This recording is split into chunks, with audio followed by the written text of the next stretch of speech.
Subscribe करें हमारा YouTube channel VK math classes and press the bell icon, जिससे आपको आने वाली हर वीडियो का नोटिफिकेशन मिले सबसे पहले। हेलो एवरीवन, स्वागत है आपका मेरे YouTube channel VK math classes में। इस वीडियो के अंदर मैं आपको बताऊंगा यूपी बोर्ड में आपके जो प्री बोर्ड एग्जाम चल रहे हैं उसमें आपका कक्षा 10 का गणित का पेपर जो आया था उसका वो पेपर आपका किस प्रकार से आया था और प्रत्येक प्रश्न का मैं आपको इसमें सॉल्यूशन भी कराने वाला हूं। तो वीडियो में लास्ट तक बने रहें, वीडियो को इसकी बिल्कुल भी ना करें। यहाँ पर लिखा हुआ है पूर्णांक 70 नंबर का है, समय आपको मिलेगा 3 घंटे 15 मिनट का। इस बार यूपी बोर्ड के द्वारा जो आपका प्री बोर्ड का पैटर्न बनाया गया है वो सेम इसी प्रकार से बनाया गया है जैसा आपका मेन बोर्ड में पेपर होने वाला है। तो आप अपनी मेन बोर्ड की एग्ज़ाम की तैयारी इस पेपर से कर सकते हैं। यहाँ पर कुछ सामान्य निर्देश हैं जो आप देख सकते हैं। अब मैं आपको दिखाता हूँ जो फर्स्ट क्वेश्चन है वो किस टाइप का क्वेश्चन यहाँ पर दे रखा है। तो पहले क्वेश्चन में दे रखा है 42 और 15। 42 और 15 का हमें एलसीएम दे रखा है 210 और हमें क्या निकालना है, इसका एलसीएम निकालना है। तो इस क्वेश्चन को हम दो प्रकार से कर सकते हैं। इसका पहला तरीका तो हमारा फॉर्मूले से, हम फॉर्मूले से कर सकते हैं, और एक तरीका है बिना फॉर्मूले के डायरेक्ट कर सकते हैं। अगर हमें डायरेक्ट करना है तो क्या करना पड़ेगा, 42 और 15 का हमें लेना पड़ेगा, फैक्टर करेंगे, उसका हम एचसीएफ निकाल देंगे। तो मैं आपको इस क्वेश्चन को दोनों तरीके से करा देता हूँ। तो इसमें दे रखा है 42, तो हम क्या करेंगे 42 के टुकड़े कर लेंगे, 2 से काटेंगे इसको, तो 2 से कट जाएगा आपका 21 बार, फिर 3 से काटेंगे, 3 सत्ते 21 और फिर 7 ही का ना हो जाएगा आपका 7। अब हम क्या करेंगे 15 के फैक्टर कर लेंगे, तो 15 के फैक्टर आ जाएंगे आपके 3 पंजे 15 और ये आ जाएगा 5 ही का ना 5। तो 42 के जो फैक्टर निकल गए हैं वो आए हैं 2 गुणा 3 गुणा 7, और 15 के जो फैक्टर आए हैं वो आए आपके 3 गुणा 5। तो हम निकालना है एचसीएफ। एचसीएफ को बोलते हैं में से। में से हम कैसे निकालते हैं, वह संख्या जो दोनों के अंदर आती है उसे हम में से बोलते हैं। जैसे कि हमारे पास देखो यहाँ 3 है और यहाँ भी क्या है 3 है, तो में से आ जाएगा इसका 3। अब हम इसका सेकंड मेथड क्या है, सेकंड मेथड आपका ये है पी एक्स गुणा क्यू एक्स बराबर होता है में से गुणा ले से। अगर ये वाला क्वेश्चन आपका ऑब्जेक्टिव में ना होकर करने के लिए आता है तो आप फैक्टर मेथड से भी कर सकते हैं और इस फॉर्मूले से भी कर सकते हैं। पहली संख्या आपकी क्या है 42, तो हम यहाँ 42 लगा देंगे। दूसरी संख्या आपकी कितनी है 15, तो हम यहाँ 15 लगा देंगे। में से हमें निकालना है, इसको हम x मान सकते हैं या में से भी लिख सकते हैं, और ले से हमें दे रखा है 210। अब इसको हम इसके बटे में ले आएंगे, तो ये जाएगा आपका 42 गुणा 15 और बटे में आएगा आपका 210 बराबर x। अब 7 से काटेंगे, 7 ते 21 जीरो, 7 छंग 42, 6 से काट देंगे 6 पंजे 30, तो यहाँ बचेगा आपका, ऊपर बचेगा 15, नीचे बचेगा आपका 5, 5 से काट देंगे 3 बार। तो आप किसी भी तरह से कर सकते हैं, आंसर आपका सेम ही आएगा। तो इस प्रकार से आप इसका आंसर आ जाएगा 3। तो इसका ऑप्शन नंबर आपका 1 बिल्कुल सही हो जाएगा। अब आपको दे रखा है संख्या दे रखी है 240, इसके हमें निकालने हैं अभाज्य गुणनखंड। तो हम इसके गुणनखंड कैसे करेंगे, यहाँ पर हम लिख लेंगे 240, इसके फैक्टर कर लेते हैं, 2 से काटेंगे, यह आ जाएगा आपका 120।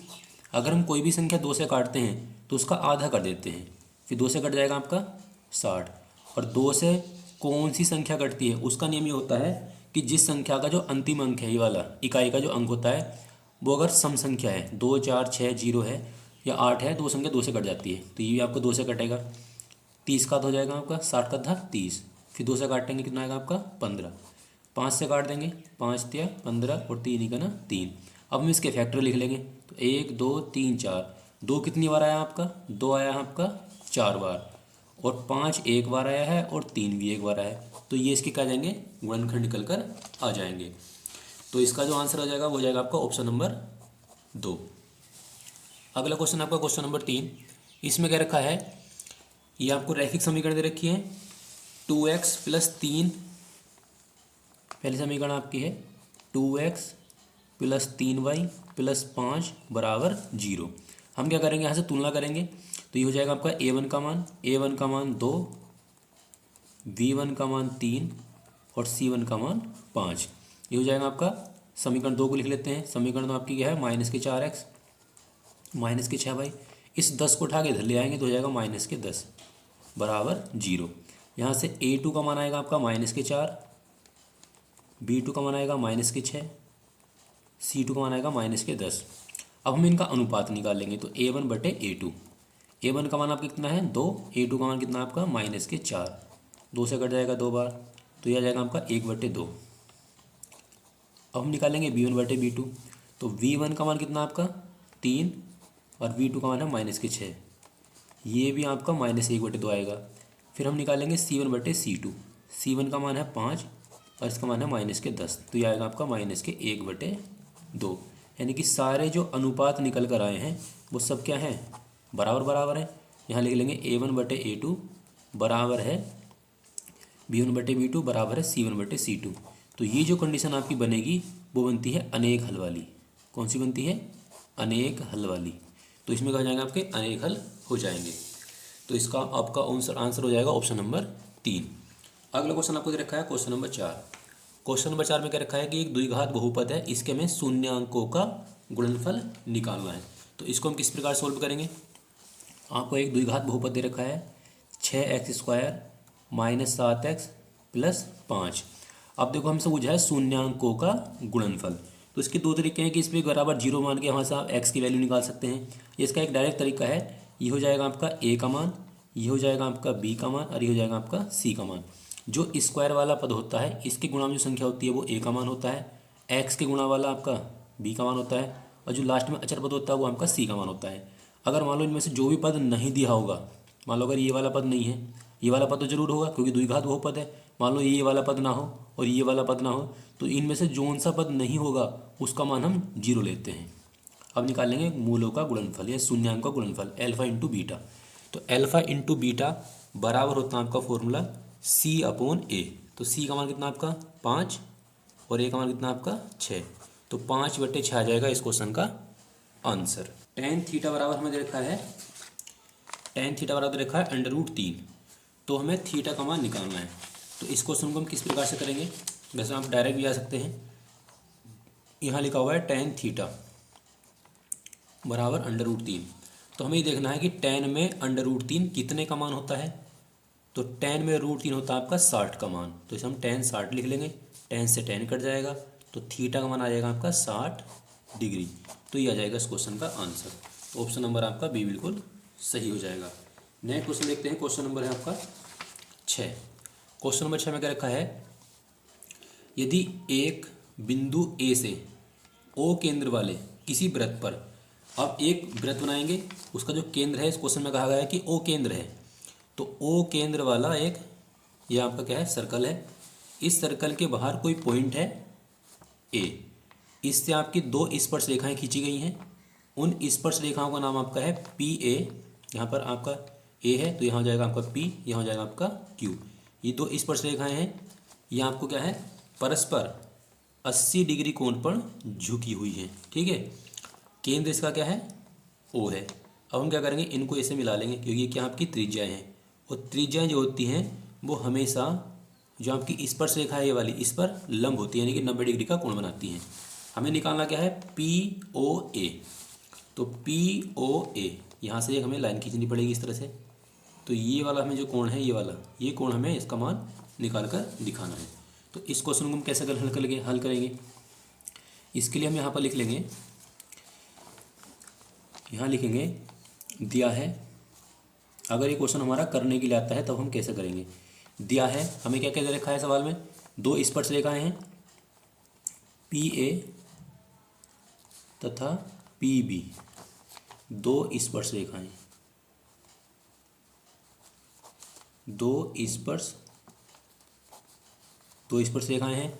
इनके बीच का कोण हमारे पास कितना है 80 है। ठीक है, और जो OP है, OP ये क्या है परपेंडिकुलर है, यानी कि लंब है किस पर AP पर, तथा जो नीचे वाला मान है वो OQ भी हमारे पास क्या है AQ पर लंब है।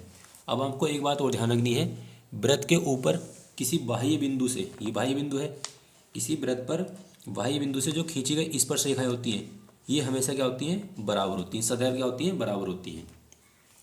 तो अब हम क्या लिखेंगे, यहाँ पर हम ले लेंगे, हमें मान जो निकालना है वो निकालना है POA।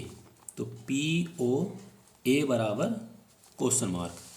अब हम लेंगे त्रिभुज APO में ले लेते हैं, क्योंकि हमें APO में लेना है, AOP में। या APO कैसे भी लिख सकते हैं नाम, इसमें नाम में कोई परेशानी नहीं है। तो देखो ये पूरा कोण कितने डिग्री का है, 80 डिग्री का है, ठीक है। और हम अगर किसी भी कोण के बीच में से कोई लाइन खींचते हैं तो वो जो लाइन होती है इसको आधा आधा डिवाइड कर देती है। तो यानी कि 40 ऊपर होगा और 40 ही क्या होगा आपका नीचे होगा। तो यहाँ पर कोण ए, ये जो आपका कोण ए बचा इतना वाला, कोण ए प्लस कोण ओ प्लस कोण पी, इनका योगफल कितना होगा 180, क्योंकि त्रिभुज के तीनों अंतः कोणों का योग 180 होता है। तो यहाँ पर हम लिख लेंगे ए का मान हमें दे रखा है 40, इनका हम पूरा पूरा नाम भी लिख सकते हैं इस तरह से और एक एक अक्षर भी लिख सकते हैं। ओ का मान हमें निकालना है, पी का मान हमें है 90, क्योंकि ये जो कोण होगा आपका क्या है 90 डिग्री होगा और ये भी क्या होगा आपका 90 डिग्री होगा, बराबर 180। तो ये हो जाएगा ओ बराबर 180 में से इन दोनों को जोड़ लेंगे तो हो जाएगा आपका 130 और 130 को इधर लगे अगर घटा देंगे तो यहाँ बचेगा आपका 50। तो लास्ट में लिख लेंगे अतः कोण POA बराबर कितना होगा आपका 50 डिग्री होगा। तो ये आपका कौन से ऑप्शन में है, तो ये आपका है ऑप्शन नंबर बी में। तो ऑप्शन नंबर बी बिल्कुल सही हो जाएगा। आगे आपका आता है यदि एक घटना निश्चित रूप से घटित होती है तो इसकी प्रायिकता क्या होगी। तो इसकी आपको जो प्रायिकता होती है वो होती है आपकी 1, ऑप्शन नंबर 1, अगर वो घट रही है तो। अगर हमसे क्वेश्चन पूछता है कि घट भी सकती है घटना या नहीं भी घट सकती, तो इसकी प्रायिकता होती है आपकी 1/2, लेकिन इसका जो आंसर है वो आपका कितना है 1।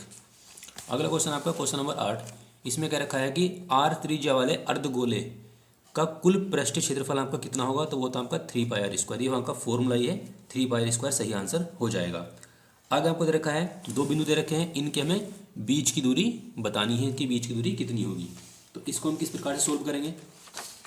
जो पहला वाला पॉइंट है 3,2 और दूसरा पॉइंट है आपका 1,4, तो ये हो जाएगा आपका x1, ये हो जाएगा y1, ये हो जाएगा आपका x2 और ये हो जाएगा आपका y2।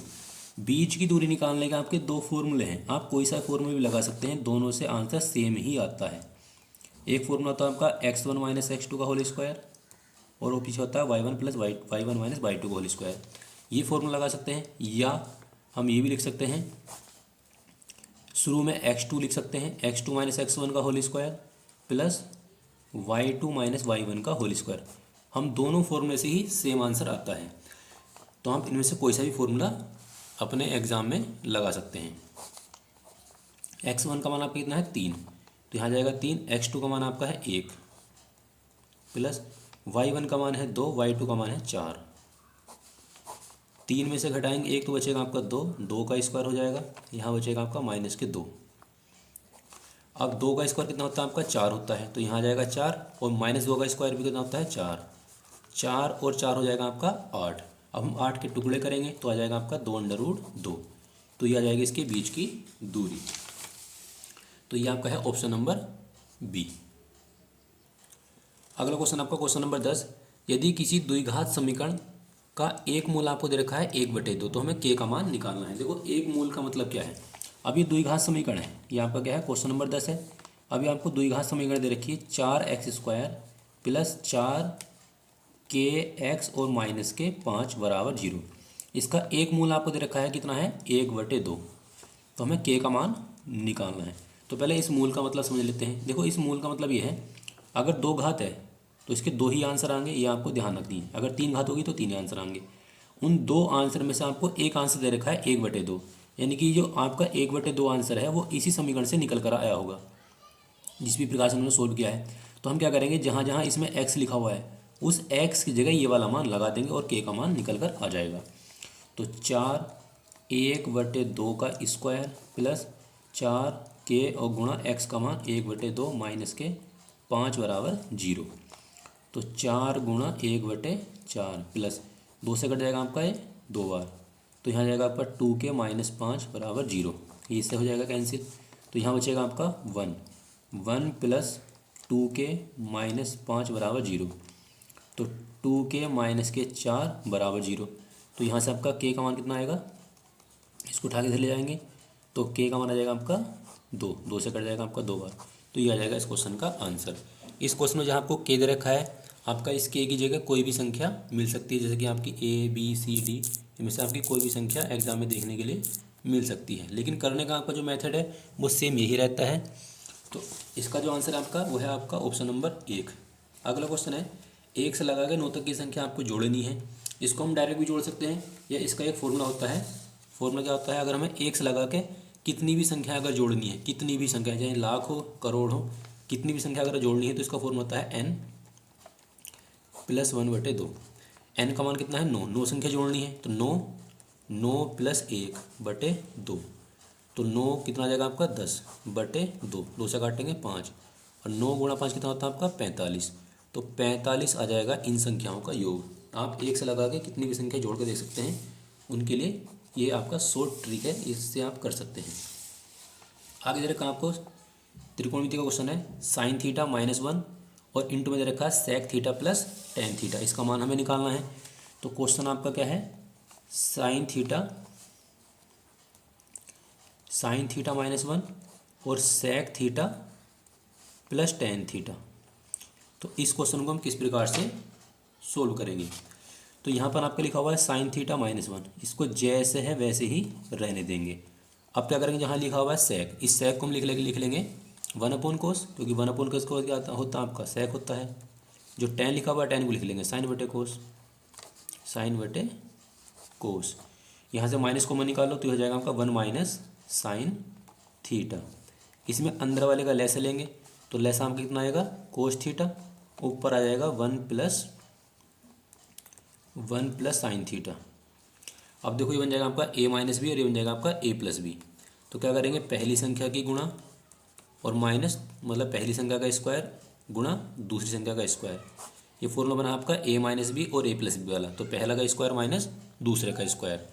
नीचे आपका लिखा हुआ cos थीटा। अब ये 1 - sin² थीटा है, तो 1 - sin² होता है cos स्क्वायर, तो ये cos स्क्वायर बन जाएगा।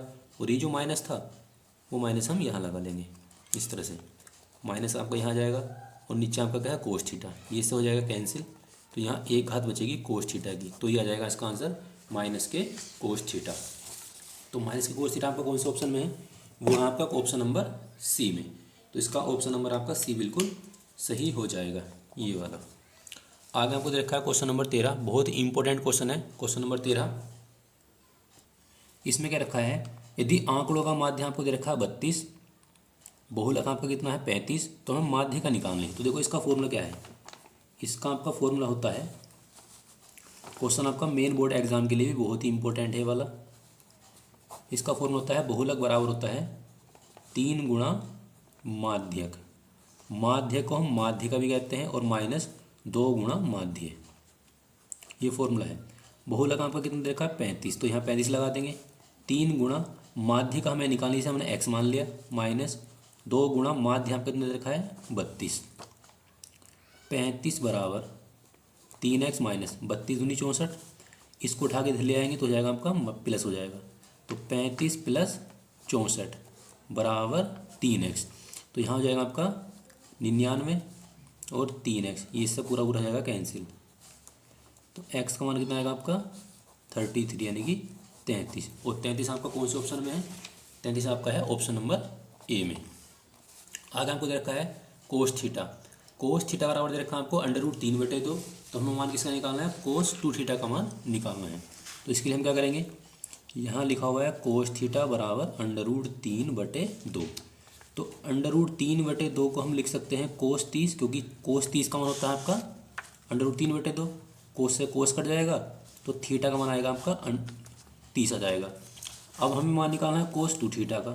तो cos 2 थीटा बराबर थीटा की जगह हम थीटा का मान लगा देंगे 30, तो ये बन जाएगा आपका cos 60, और cos 60 का मान होता है 1/2। तो इसका जो क्वेश्चन का आंसर है वो है आपका 1/2। तो 1/2 आपका कौन सा ऑप्शन में है, option number B. Question number 15 में क्या क्या रखा है, इसमें क्या रखा है कि दो पासों को एक साथ उछालने पर दोनों पर प्राप्त संख्याओं का जो योग है वो कितना है, 10 होने की प्रायिकता हमें निकाल कर दिखानी है। अब देखो, अगर हम दो पासों को एक साथ फेंकते हैं तो उनका जो आपका टोटल सैंपल स्पेस बनता है, टोटल जो सैंपल स्पेस बनता है इसको बोलते हैं समष्टि। तो वो बनते हैं, देखो एक पासे पर 6 अंक होते हैं और हम 2 बार फेंक रहे हैं, तो 6 की घात 2 यानी कि 36।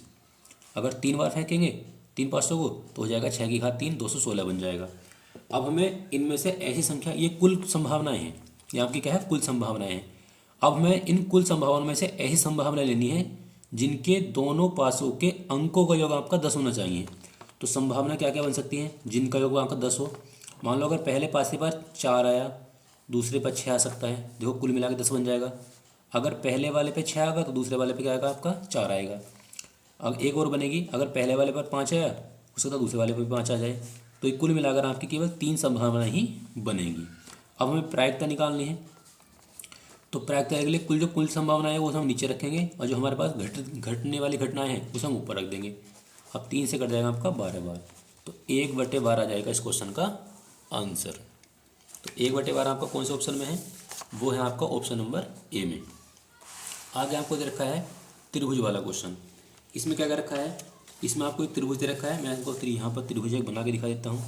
इस त्रिभुज के अंदर आपको एक समांतर लाइन खींच रखी है। यहाँ पर आपका ए है, ए के बाद है आपका ये डी है, ये बी है, ये आपका ई है, और ये आपका क्या है, सी है। ये जो लाइन है डी ई, ये इसके समांतर है। तो यहाँ पर हम नियम लगाएंगे ए डी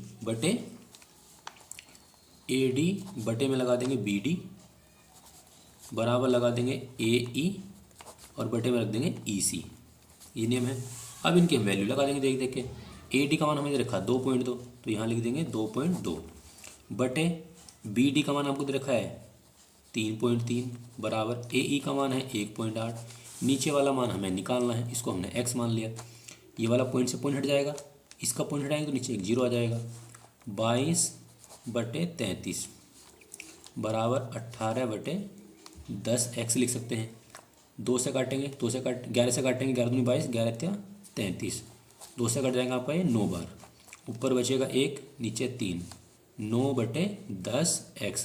क्रॉस मल्टीप्लाई करेंगे तो दी हो जाएगा आपका 10x, बराबर हो जाएगा आपका 9×27। तो x का जो मान आएगा वो आएगा आपका 27/10। अब इसे 10 से डिवाइड कर देंगे तो 2.7 आ जाएगा आपका EC का मान। तो 2.7 आपको कौन से ऑप्शन में देखने के लिए मिलेगा, वो है आपका ऑप्शन नंबर सी। अगला क्वेश्चन है आपका क्वेश्चन नंबर 17। क्वेश्चन नंबर 17 में क्या क्या रखा है, क्वेश्चन नंबर 17 में आपको ये रखा है बहुलक वर्ग निकालना है। तो बहुलक वर्ग कैसे निकालेंगे, बहुलक वर्ग निकालने का सबसे आसान तरीका है जो आपकी बारंबारता है। इस बारंबारता में जो सबसे बड़ी संख्या है वो आपकी क्या है 8। तो 8 आपके कौन से वर्ग अंतराल में है, 30 से 40। तो 30 से 40 जो आपका क्या है वो बहुलक वर्ग कहलाता है। तो उसका ऑप्शन नंबर आपका 1 बिल्कुल सही हो जाएगा। अगला क्वेश्चन देखेंगे। अगला क्वेश्चन है tan थीटा गुणा कोट थीटा, यानी कि tan थीटा गुणा कोट थीटा का मान आपका क्या निकल कर आएगा। तो देखो इसको हम कैसे करेंगे, tan थीटा गुणा कोट थीटा। अब देखो tan का उल्टा अगर हम करते हैं तो tan को हम लिख सकते हैं 1/, मतलब कोट को लिख सकते हैं 1/tan थीटा। कोई सा भी एक पर चेंज कर लो, देखो ये इसका उल्टा है और ये इसका उल्टा है, तो ये आपका कैंसिल हो जाएगा। तो इसका आंसर आ जाएगा आपका 1। तो 1 आपका ऑप्शन नंबर बी में। आगे आपको दे रखा है क्वेश्चन नंबर है 19। क्वेश्चन नंबर 19 में क्या रखा है कि 12, 15, 21 का हमें क्या निकालना है, एलसीएम निकालना है। तो हम क्या करेंगे, पहले 12 के फैक्टर करेंगे।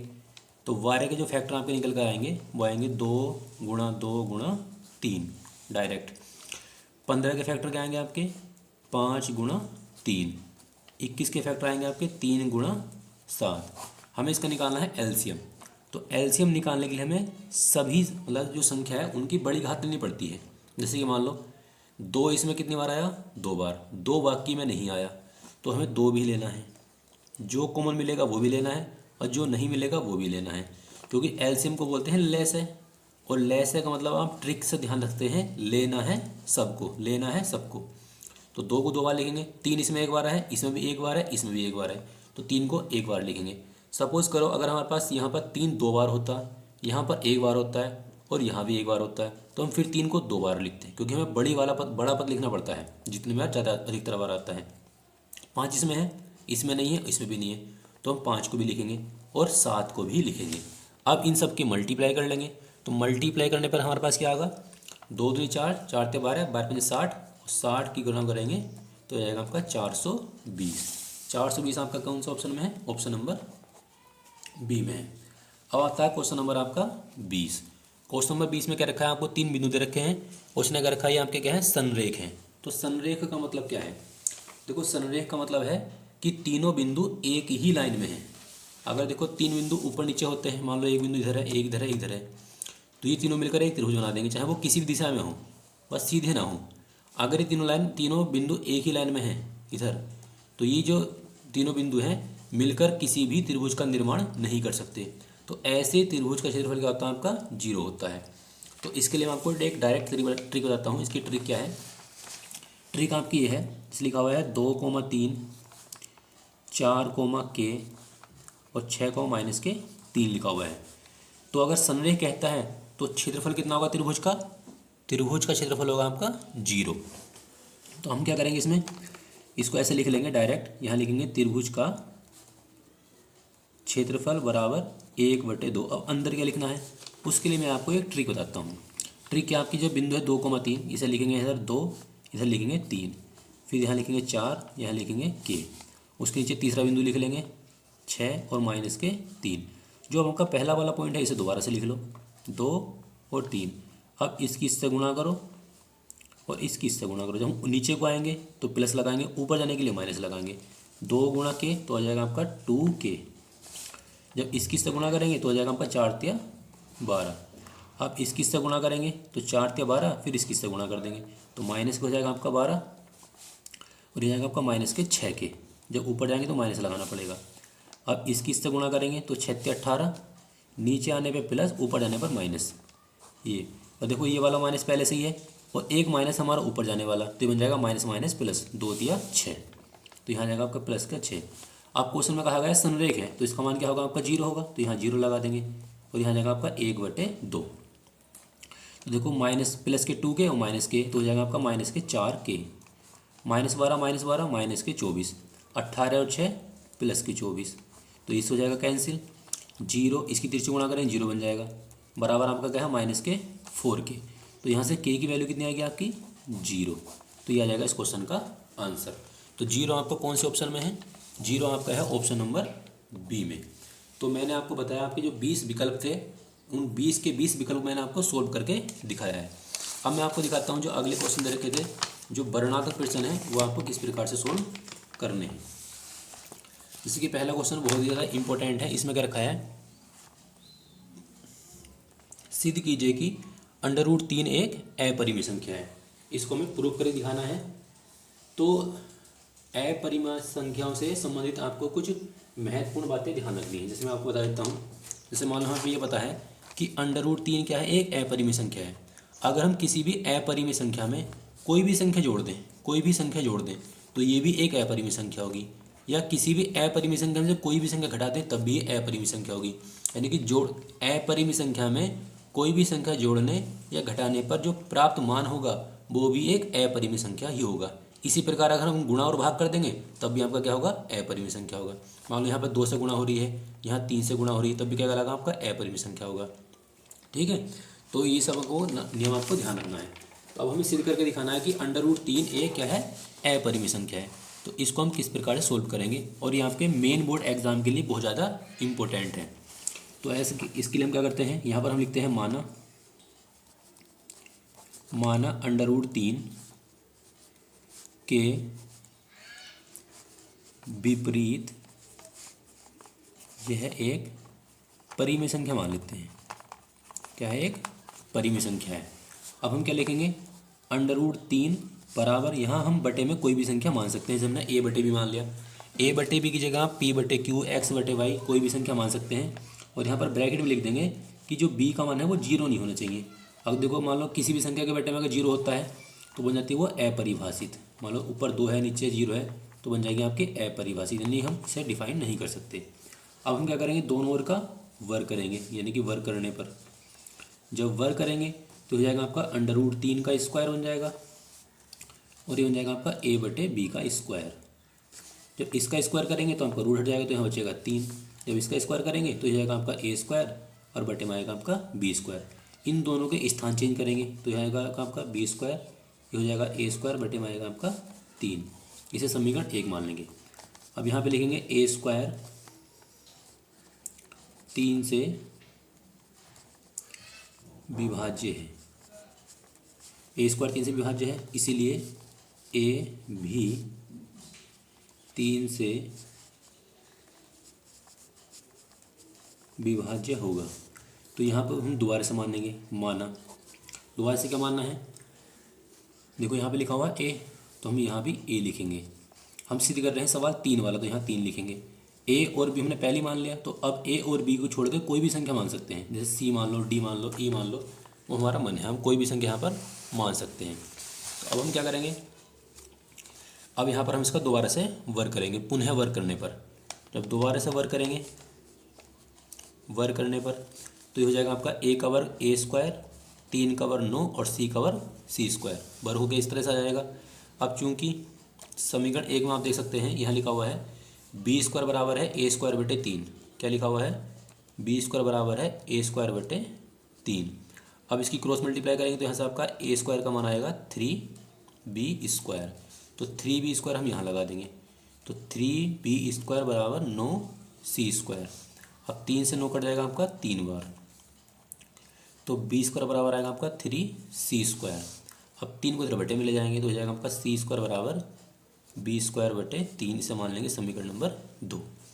अब यहाँ पे लिखेंगे, जैसे हमने ऊपर लिखा है कि a स्क्वायर 3 से कटेगा, ऐसे b स्क्वायर लिखेंगे, तो यहाँ लिखेंगे v स्क्वायर 3 से विभाज्य है, इसीलिए b भी 3 से विभाज्य होगा। और लास्ट में लिख देंगे कि समीकरण, लास्ट में लिखेंगे समीकरण 1 व 2, 1 व 2 से स्पष्ट है कि √3 क्या है, एक अपरिमेय संख्या है। इतना हमें करना है और हमारे 2 नंबर बिल्कुल पक्के हो जाएंगे। देखो इसमें सिद्ध करने में करना क्या होता है, इसे अगर क्वेश्चन का हम बार बार प्रैक्टिस करेंगे तो आपका क्वेश्चन अच्छा हो जाएगा। हमें करना क्या होता है, जैसे हमने यहाँ क्या मानना है, ए बटे बी मानना है, तो इस ए और बी के बटे में बारी बारी से आपका 3 आ जाना चाहिए, बटे में 3, तभी तो आपका परिमेय संख्या बनेगा ये। देखो यहाँ पर हमने ए के बटे में 3 लगा दिया और यहाँ पर हमारे क्या आ गया, देखो यहाँ बी के बटे में 3 आ गया। तो बस हमें यही सिद्ध करना होता है। अगला आपको क्वेश्चन दे रखा है, क्वेश्चन नंबर है आपका बी। इसमें क्या रखा है, एक द्विघात बहुपद है एक्स स्क्वायर माइनस 3, एक द्विघात बहुपद है एक्स स्क्वायर माइनस 3 के शून्यांकों तथा गुणांकों के बीच हमें क्या निकालना है, संबंध स्थापित करके दिखाना है। तो इसको हम किस प्रकार से करेंगे, इसको हम लिख लेंगे, यहाँ पे लिखा हुआ आपका है एक्स स्क्वायर माइनस 3। तो सबसे पहले हम क्या करेंगे, यहाँ से x की वैल्यू निकाल लेंगे। तो x की वैल्यू निकालने के लिए क्या करना पड़ेगा, हमें इसके बराबर 0 मानना पड़ेगा। तो माना एक्स स्क्वायर माइनस 3 बराबर 0। अब एक्स स्क्वायर बराबर इस 3 को उठा के ले जाएंगे इधर की साइड में। अब हम हटाएंगे इसका वर्ग, तो इस पर जाएगा आपका अंडर रूट। जब भी हम किसी संख्या का स्क्वायर रूट निकालते हैं तो यहाँ पर लगाते हैं प्लस और माइनस। तो यहाँ से x की वैल्यू दोनों मिलेंगी, एक -3 और एक प्लस के अंडर रूट 3, इस तरह से। अब हमें ये बताना है कि हमारे पास जो ये मान निकल का है वो सही है या गलत है। तो हम क्या करेंगे, इस समीकरण की तुलना करेंगे। तुलना किससे करेंगे, a x square b x plus c से, इस बहुपद की क्या कर दो, तुलना कर देंगे। तो ए का मान क्या होगा, ए का मान होता है जो आपके एक्स स्क्वायर वाले पद के गुणा में लिखा हुआ था। तो यहाँ पर क्या लिखा हुआ है, ए लिखा हुआ है 1। तो ए का मान कितना आ जाएगा आपका, 1 आ जाएगा। बी का मान क्या होता है, जो एक्स के गुणा में लिखा रहता है। तो यहाँ तो एक्स वाला पद कोई है नहीं, तो जो पद नहीं होगा उसका मान क्या होता है, 0। सी का मान क्या होता है, अचर पद, तो -3। अब हम निकालेंगे शून्यांक का योग, यानी कि अल्फा प्लस बीटा। अब ये जो मान निकल कर रहे हैं एक्स के, इनमें से हम इसको अल्फा मान लेते हैं, इसको बीटा मान लेते हैं, या इसको अल्फा मान लो, इसे बीटा मान लो, मतलब कोई भी किसी को मान सकते हैं। अल्फा प्लस बीटा बराबर होता है -b/a। अल्फा का मान है √3, बीटा का मान है -√3। बी का मान कितना आपका 0, ए का मान कितना आपका 1। ये हो जाएगा कैंसिल, तो ये आ जाएगा आपका 0 बराबर 0। अब हम निकालेंगे गुणनफल अल्फा इंटू बीटा, वो होता है आपका c/a। तो अल्फा का मान कितना आपका √3 और इसका मान आपका है -√3। सी का मान कितना है -3, इसका मान है 1। दोनों ही जब गुणा करेंगे तो कितना आएगा आपका 3 आ जाएगा। अगर ये दोनों साइडें बराबर आती हैं, देखो ये बराबर है और ये बराबर है, तो इसका मतलब हमारे जो शून्यांक निकल कर आए हैं वो बिल्कुल क्या है, सही है।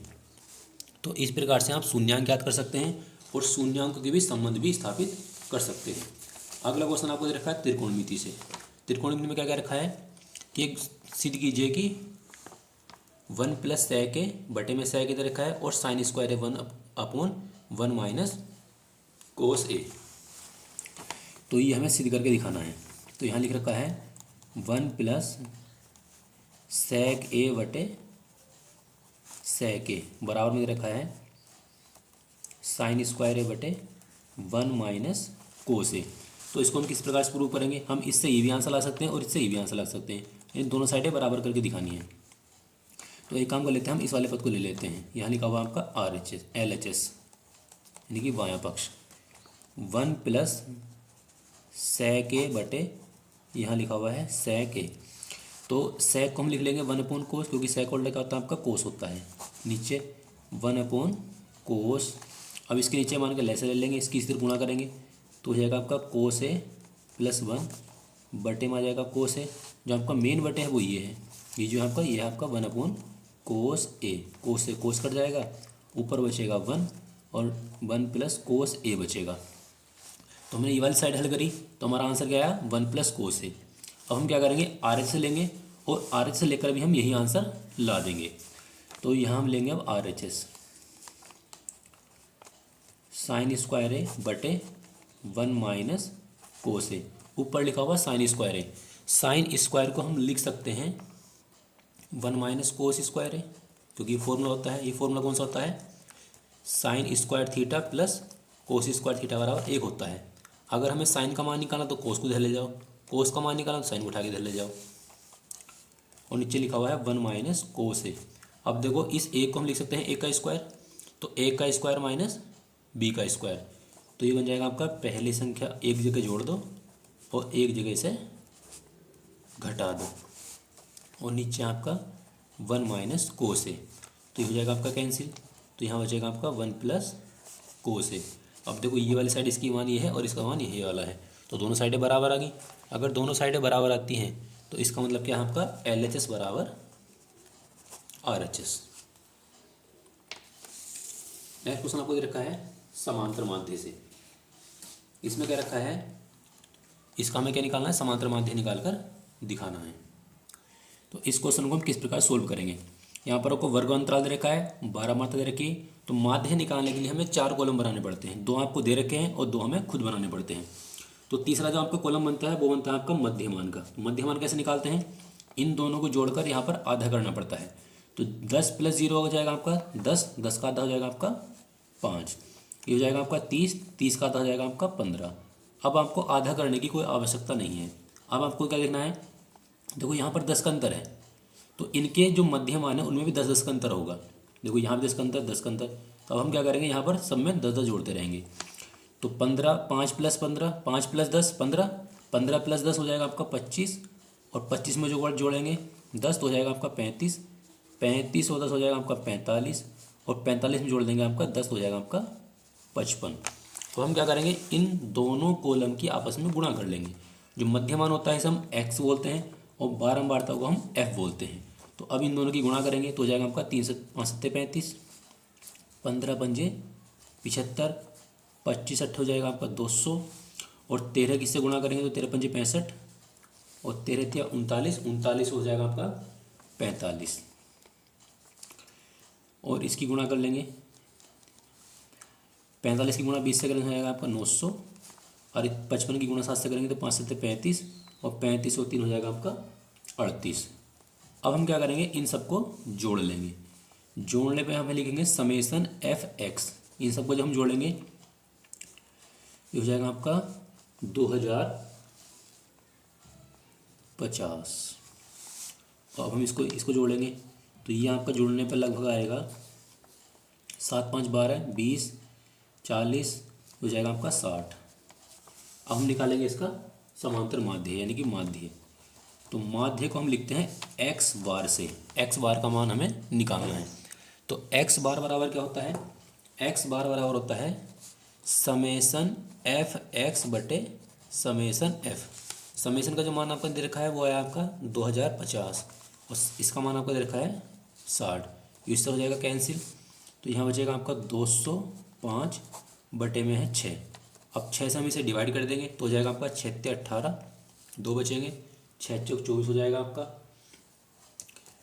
यानी कि 34.16, ये आ जाएगा इस क्वेश्चन का आंसर। अगला क्वेश्चन आपको दे रखा है, क्वेश्चन नंबर है आपका ई, यानी कि 5वां क्वेश्चन है। इसमें क्या रखा है कि दो घन हैं जिनमें प्रत्येक का आयतन आपको दे रखा है 1331। तो यहाँ लिखेंगे घनों का आयतन, दो घनों का आयतन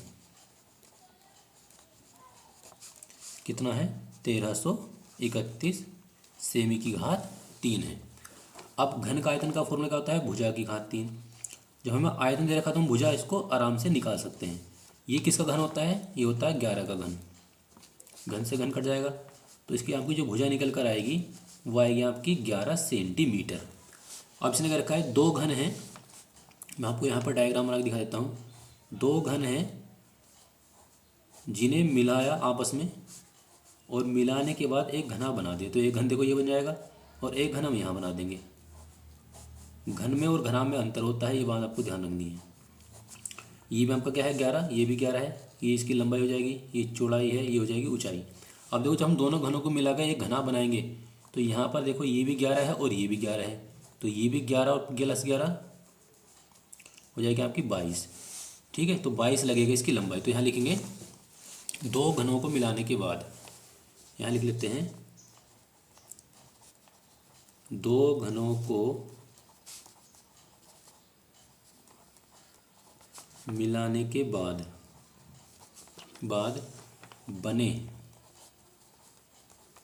बने घनाभ की लंबाई कितनी है 11 और 11 22। चौड़ाई को 20 से लिखते हैं, चौड़ाई आपकी 11 ही रहेगी, ऊंचाई भी आपकी 11 ही रहेगी, 11 सेंटीमीटर, 22 सेंटीमीटर, 11 सेंटीमीटर। हमें निकालना है इसका पृष्ठीय क्षेत्रफल। तो पृष्ठीय क्षेत्रफल का फॉर्मूला क्या होता है 2 गुणा L plus B, B H और प्लस एच एल, ये फॉर्मूला है। अब इसके अंदर मान लगा देंगे। लंबाई कितनी इसकी 22 गुणा 11 प्लस चौड़ाई 11, एच भी 11 प्लस एच 11 है और लंबाई कितनी आपकी 22। तो अब इन दोनों की गुणा कर लेंगे, 11 दूनी 22, 22 है तो 24, 11 गुणा 11 121 और ये आपका 242 ही आएगा। अब इन सबको जोड़ लेंगे, 2 और 2 4 और 1 5, 4 और 2 6, 6 2 8, 2 और 2 4 और 1 5। अब क्या करेंगे, इन दोनों के आपस में गुणा कर लेंगे। तो गुणा करने के बाद आपका मान कितना मिल जाएगा, 2 5 10, 100 और 1 17 और 10 और 1 11, 2 और 2 4 और 1 5, 4 और 4 8, 8 4 और 4 8, 8 और 2 10, 10 का जीरो आएगा यहाँ पर, हासिल 1, 2 और 2 4 और 1 5, 5 और 1 6, यानी कि 605। तो ये हो जाएगा आपका 2 5 10, ये आ जाएगा इसका सोल्व करके। अब अगला क्वेश्चन आपको दे रखा है, क्वेश्चन नंबर आपका है एफ। इसमें क्या रखा है कि बिंदु एक्स को वाई, बिंदु इतने और इतने से क्या है समदूरस्थ हैं। तो हमें एक्स और वाई में क्या निकालना है, एक संबंध निकालकर दिखाना है। देखो समदूरस्थ का मतलब क्या है, इसने क्या रखा है जो बिंदु एक्स को वाई है वो कौन से बिंदु से 3,6 से 3,6 से और माइनस के 3,4 से क्या है समान दूरी पर है। तो देखो ये वाली दूरी, ये दूरी और ये दूरी आपस क्या कर रखा बराबर क्या रखा है, यानी कि समान दूरी पर स्थित हैं।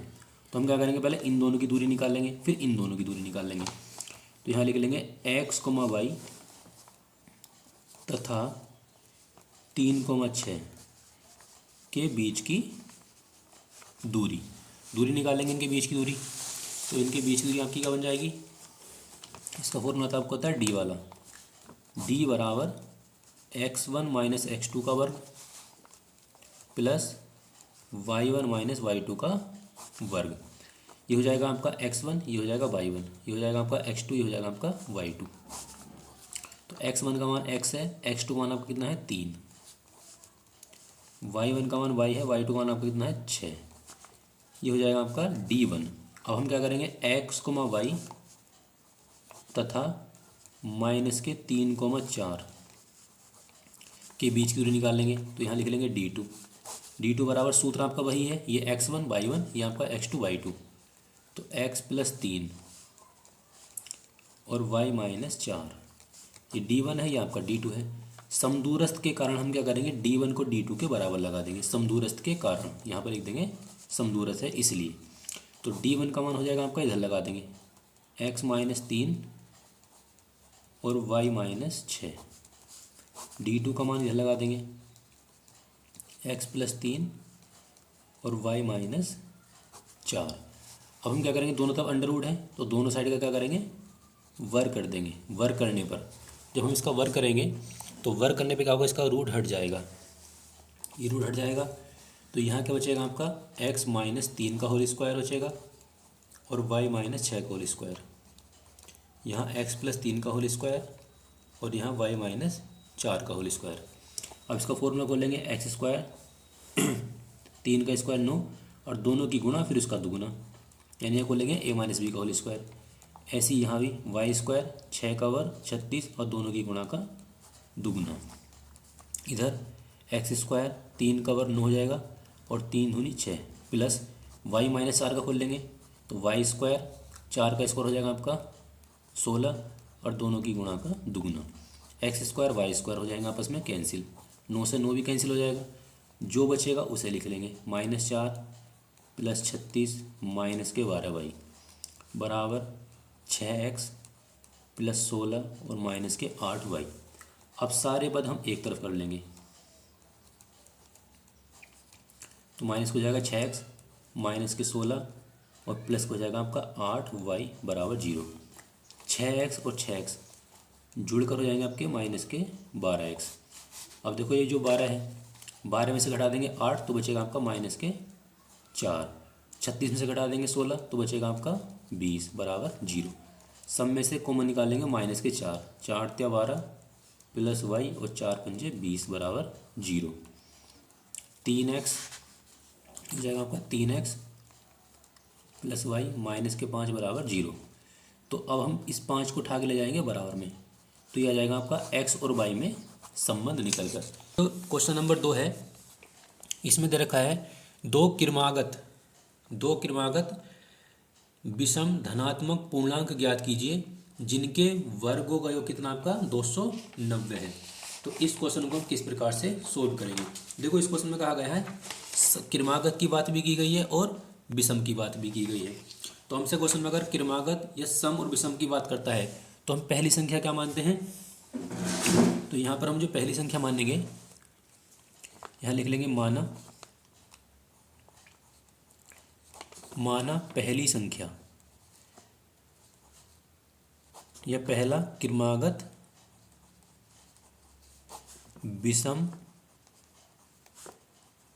धन पूर्णांक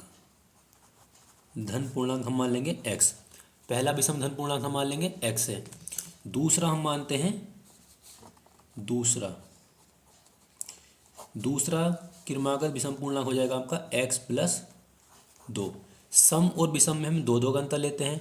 अगर हमसे सम और विषम नहीं कहता है तो हम पहला संख्या मानते हैं x, दूसरी मानते हैं x+1, तीसरी मानते हैं x+2। सम और विषम में दो का अंतर लेते हैं और सम और विषम नहीं कहता है तो केवल एक का अंतर लेते हैं। क्वेश्चन में कहा गया इनके वर्गों कितना आपका 290 है, तो दोनों के वर्गों का योग आपको करना है। पहली संख्या का वर्ग कर देंगे, दूसरी का वर्ग कर देंगे और बराबर लगा देंगे 290, क्योंकि यहाँ पर हमें 290 दे रखा है। दोनों के वर्गों का योग 290 का रखा है।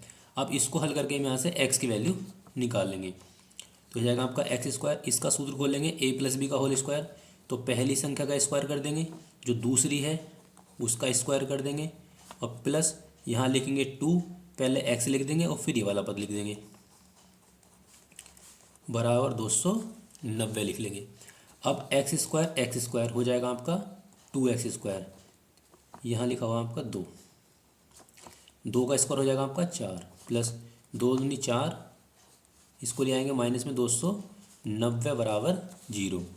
अब ये बन जाएगा आपका 2x² प्लस 4x माइनस, इसको इसमें से घटा लेंगे तो घटा का मुझको बचेगा 286 बराबर 0।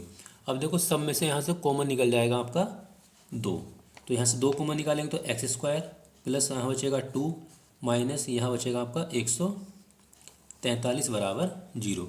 हमने यहाँ से आपका 2 कॉमन निकाला है। इस प्रकार से ये 2 जीरो चलाएगा आपका 0 के बेटे में तो 0 बन जाएगा, तो यहाँ बचेगा आपका x² 2x माइनस 143 बराबर 0। अब हम क्या करेंगे, इस द्विघात समीकरण के फैक्टर कर लेंगे। तो फैक्टर हम कैसे करते हैं, जो लास्ट वाला पद है वो है आपका 143, इसके फैक्टर करेंगे तो इसके जो फैक्टर आएंगे वो आएंगे आपके 13 गुणा 11, यानी कि दो संख्या ऐसी जिनकी गुणा करने पर आना चाहिए आपका 143 और जोड़ने पर आना चाहिए आपका 2। तो हम क्या करेंगे, 13 को तो लेंगे प्लस का और 11 को लेंगे माइनस का, तो हल करेंगे आपका कितना आ जाएगा 2, और दोनों की गुणा करेंगे तो ये आ जाएगा आपका। तो इसके आपके फैक्टर आए हैं 13 और 11, तो प्लस के लेंगे 13 और माइनस का लेंगे 11, 143 बराबर 0। अब यहाँ से कॉमन निकालेंगे x, तो यहाँ बचेगा आपका x प्लस 13, यहाँ से कॉमन निकालेंगे 11, तो यहाँ बचेगा आपका x माइनस x प्लस 13 बराबर 0। ये वाला ब्रैकेट और ये ब्रैकेट बिल्कुल सेम आना चाहिए। अगर आपके ब्रैकेट सेम नहीं आते हैं तो आपके जो फैक्टर हैं वो गलत हैं। अब ये वाला पद और ये वाला पद ले लेंगे एक जगह, तो हो जाएगा आपका x माइनस 11 और ये हो जाएगा आपका x प्लस 13 बराबर 0। अब एक एक ब्रैकेट के बराबर हम लगा देंगे 0, तो यहाँ से x का मान लिया जाएगा। दूसरा वाला पद आपका x प्लस 13 बराबर 0, x बराबर आएगा माइनस के 13। तो ये जो प्लस का फैक्टर निकल गया इसको हमें लेना है, माइनस वाले फैक्टर को हम नहीं लेते। तो यहाँ लिख देंगे अतः पहली जो संख्या मानी हमने, पहली संख्या मानी हमने x, तो x का मान आएगा आपका 11। दूसरी संख्या मानी हमने x प्लस 2, तो 11 में को हम जोड़ देंगे 2, तो बन जाएगा आपका 13। तो पहली संख्या आपकी 11 है, दूसरी आपकी 13 है। तो इस प्रकार से आप सम और विषम वाले क्वेश्चन को सोल्व कर सकते हैं। अगला क्वेश्चन आपको ये रखा है, क्वेश्चन नंबर है आपका 2। इसमें क्या रखा है कि 2 अंकों की संख्या है। क्वेश्चन ये आपका बहुत ज़्यादा इंपॉर्टेंट है मेन बोर्ड के लिए भी। इसमें क्या रखा है कि 2 अंकों की संख्या के अंकों का योग। देखो जहाँ भी 2 अंकों की संख्या का नाम आता है उसमें हमें इकाई का और दहाई का अंक मानना पड़ता है। तो हम यहाँ करेंगे इकाई का और दहाई का अंक मान लेंगे। तो पहले हम यहाँ लिखेंगे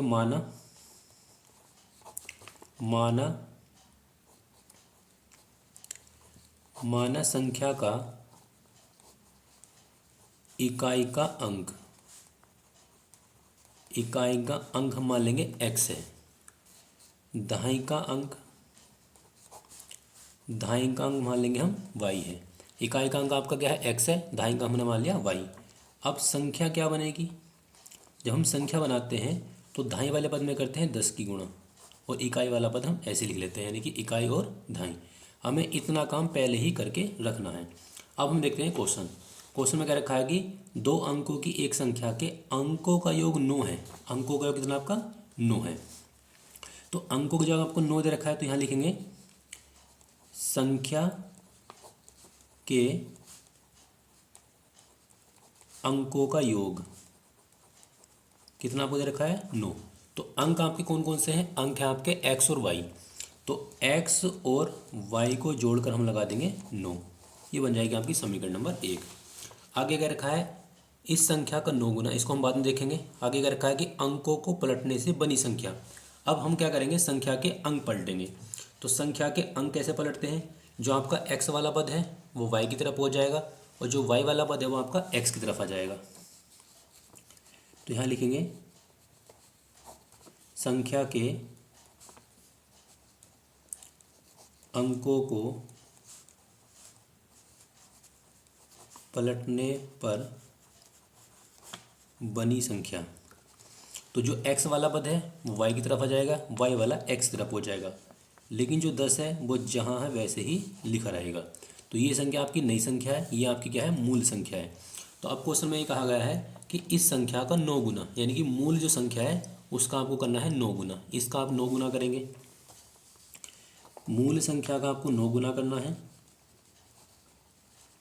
और जो अंकों को पलटने पर बनी संख्या है इसके 2 गुने के बराबर रखना है। तो यहाँ पर को लिखना है 10x प्लस वाई। अब इसको हमें सोल्व करना है, यहाँ से सोल्व करेंगे तो ये बन जाएगा आपका 9 के अंदर गुणा करेंगे 90y प्लस 9x, 2 के अंदर गुणा करेंगे हो जाएगा आपका 20x, ये हो जाएगा आपका 2y। अब y वाले पद एक तरफ कर लेंगे और x वाले पद को एक तरफ कर लेंगे, इसको हम इधर ले जाएंगे तो 20x में से घटाएंगे 9x, तो यहाँ आपका बचेगा 88। 88y बराबर 11x, 11 से कट जाएगा आपका पूरा पूरा 8 बार। तो यहाँ से x का जो मान निकल कर आएगा वो आएगा आपका 8y। अब ये वाला जो x का मान है वो हम क्या करेंगे, समीकरण 1 में रख देंगे।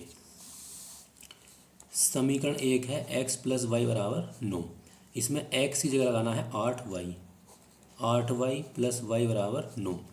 तो यहाँ से आपका इसको जोड़ लेंगे तो ये बन जाएगा आपका 9y बराबर 9, 9 से 9 हो जाएगा कैंसिल एक बार, तो y की वैल्यू कितनी आएगी आपकी 1। अब y की वैल्यू निकल कर आई तो यहाँ से x की वैल्यू निकाल देंगे, तो ये बन जाएगा आपका x बराबर 8y, तो 8 गुणा y का मान 1 बराबर 8। तो x का मान आपका ये आ गया, y का मान आपका ये आ जाएगा। अब हमें निकालनी संख्या, तो लास्ट में लिख लेंगे अतः संख्या बराबर है आपकी 10y प्लस x। अब ये वाले मान हम क्या करेंगे, इस संख्या में रख देंगे। तो 10 गुणा y का मान आपका कितना है 1 और प्लस x का मान है 8, तो 10 ही गुना 10, 10 प्लस 8 हो जाएगा आपका 18। तो वो जो आपकी संख्या है वो कितनी है, 18 है।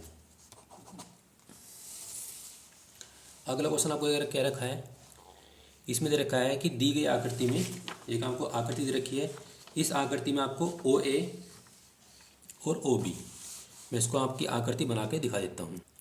तो इस क्वेश्चन को हम किस प्रकार से सोल्व करेंगे, यहाँ लिखा हुआ है, दिया है OA into OB, OA into OB का मान बराबर है OC बराबर OC इंटू OD। तो हमें सिद्ध करके दिखाना है कि जो एंगल A है, कोण A है, वो कोण C के बराबर है और कोण B जो है वो कोण D के बराबर है। तो इसको हम किस प्रकार से सिद्ध करेंगे, तो इसके लिए हम क्या करेंगे, जो हमें ये वाला पद दे रखा है इसको हम यहाँ लिख लेंगे OA इंटू OB बराबर हमें दे रखा है OC इंटू OD। तो इसमें हम क्या करेंगे, इन अनुपात को रीअरेंज कर लेंगे, इसको इसके बटे में ले जाएंगे और इसको हम इसके बटे में ले जाएंगे। तो ये बन जाएगा आपका OA बटे में आ जाएगा आपका OC बराबर हो जाएगा आपका OD और OD के बटे में आ जाएगा आपका OB। ये आपका क्या आ जाएगा, हमने इसको इस तरह से व्यवस्थित कर लेंगे। अब यहाँ पर हम लिखेंगे त्रिभुज AOB तथा त्रिभुज COD में, एक त्रिभुज हम लेंगे AOB करके लेंगे और एक लेंगे COD। तो अब हम क्या करेंगे, ये आपका जो कोण A है, कोण AOB बराबर होगा किसके, COB के होगा, COB। देखो ये तो आपका क्या है, भुजाओं का अनुपात है, ठीक है, ये आपका भुजाओं का अनुपात है। और जो नीचे वाला है इनको हम बोलेंगे शीर्षाभिमुख कोण, शीर्षाभिमुख कोण है। तो यहाँ पर आपका भुजाओं का अनुपात बराबर है, यहाँ पर आपका एक कोण का अनुपात बराबर है। तो हम क्या लिखेंगे कि त्रिभुज AOB समरूप है त्रिभुज COD के। तो यहाँ लिख लेंगे साइड एंगल साइड, यानी कि यहाँ भुजा पर है और यहाँ पर आपका क्या है, एंगल है। तो साइड एंगल साइड की कसौटी, कसौटी से क्या आपका है, समरूप है। तो लास्ट में यहाँ पर लिख देंगे अतः कोण A जो है वो कोण C के बराबर होगा तथा कोण B जो है वो आपका कोण D के बराबर होगा। तो इस प्रकार से इस क्वेश्चन को सोल्व करना था। अगला आपको क्वेश्चन दे रखा है, क्वेश्चन नंबर आपका है D। क्वेश्चन नंबर D में क्या रखा है, सिद्ध कीजिए कि दो संकेंद्रीय वृत्तों में एक बड़े वृत्त की जो जीवा है, दो संकेंद्रीय वृत्त हैं। अब संकेंद्रीय वृत्त किसे कहते हैं, ऐसे वृत्त जिनका केंद्र तो एक ही हो लेकिन त्रिज्याएं अलग अलग हो, उन्हें हम बोलते हैं संकेंद्रीय वृत्त बोलते हैं। जैसे कि मैं आपको डायग्राम बना के दिखाता हूँ। संकेंद्रीय वृत्त में आपको बन जाएगा, एक दोनों के केंद्र तो सेम ही रहेंगे, जैसे कि मान लो आपका एक वृत्त ये है और एक वृत्त हमने इसके बाहर बना लिया, इन्हें हम बोलेंगे संकेंद्रीय वृत्त। दोनों का केंद्र एक ही है, त्रिज्या अलग अलग है। तो इसमें क्या रखा है कि बड़े वृत्त की जीवा, देखो बड़े वृत्त की तो जीवा है छोटे वृत्त को स्पर्श कर रही है, देखो इसे हम लिख लेंगे A, इसे हम लिख लेंगे B। बड़े वृत्त की जो जीवा है, जीवा किसे कहते हैं, जो रेखा केंद्र से होकर नहीं जाती उसे हम जीवा बोलते हैं और वृत्त के दोनों तरफ स्पर्श करनी चाहिए, तो वो कहलाती है आपकी जीवा। तो बड़े वृत्त की जीवा है और छोटे वृत्त को स्पर्श करती है। तो स्पर्श बिंदु पर समद्विभाजित करती है, यानी कि यहाँ हम कोई पॉइंट मान लेते हैं, पी पॉइंट मान लेंगे। तो ये वाली जो दूरी है और ये दूरी हमें बराबर सिद्ध करके दिखानी है। तो हम क्या करेंगे, इसको ऐसे मिला लेंगे, ऐसे मिला लेंगे, और इसको हम ऐसे मिला लेंगे। फिर यहाँ आपका क्या है, केंद्र ओ मान लेंगे और इसको ऐसे भी मिला लेंगे। तो यहाँ पर हम लिख लेंगे, पहले दिया है हमें क्या दे रखा है, दिया है एक संकेंद्रीय वृत्त, एक संकेंद्रीय वृत्त, ठीक है, संकेंद्रीय वृत्त दिया है। हमें सिद्ध क्या करना है, हमें सिद्ध ये करना है कि जो आपकी स्पर्श, ये जो जीवा है वो छोटे वृत्त को स्पर्श करती है और समद्विभाजित करती है। तो सिद्ध हमें ये करना है कि ए पी बराबर है किसके, पी बी के। या इसको हम ऐसे भी लिख सकते हैं कि जो ओ पी है, ये जो ओ पी लाइन है वो ए पी पर क्या है, परपेंडिकुलर है। तो ए पी परपेंडिकुलर है किसके, ए बी पर। परपेंडिकुलर का मतलब है अगर हम किसी भी रेखा पर लंब डालते हैं तो उसको आधा आधा डिवाइड कर देती है। तो ये जो ये रेखा है वो इसकी क्या होगी, बराबर होगी। अब हम इसको सिद्ध कैसे करेंगे, सिद्ध करने के लिए हम इसको समरूप दिखा देंगे या समरूप सर्वांग सम दिखा देंगे। तो यहाँ पर हम लिखेंगे त्रिभुज, त्रिभुज ए ओ पी तथा त्रिभुज ओ पी बी में। इसमें हमारा क्या है, देखो ये वाली जो भुजा है ए, मतलब क्या है आपकी ओ ए बराबर है ओ बी। ये जो लाइन है वो इसके बराबर है। इसे हम बोलेंगे बड़े वृत्त की क्या है आपकी, ये त्रिज्या है। बड़े वृत्त की त्रिज्या है, त्रिज्या दोनों बराबर ही होती हैं। अब यहाँ पर हम लिखेंगे ये जो कोण बना हुआ है ये वाला, ये 90 डिग्री का है क्योंकि ऊपर हमने लिखा है लंब है। तो यहाँ लिख लेंगे कोण ओ पी ए बराबर होगा किसके, ओ पी बी के। क्यों बराबर है, क्योंकि ये आपका क्या है 90 डिग्री का है। इसे हम लिख लेंगे समकोण। ये आपका क्या है, समकोण है इसलिए बराबर है।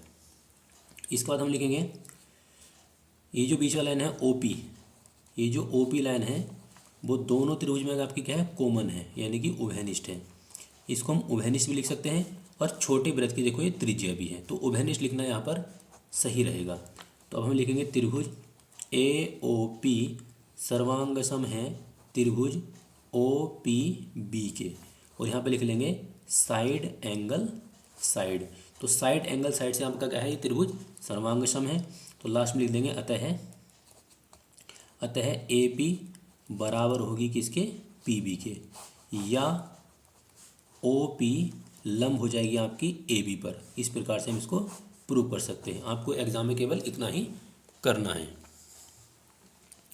अब आपको नेक्स्ट क्वेश्चन रखा है, क्वेश्चन नंबर आपका है ई।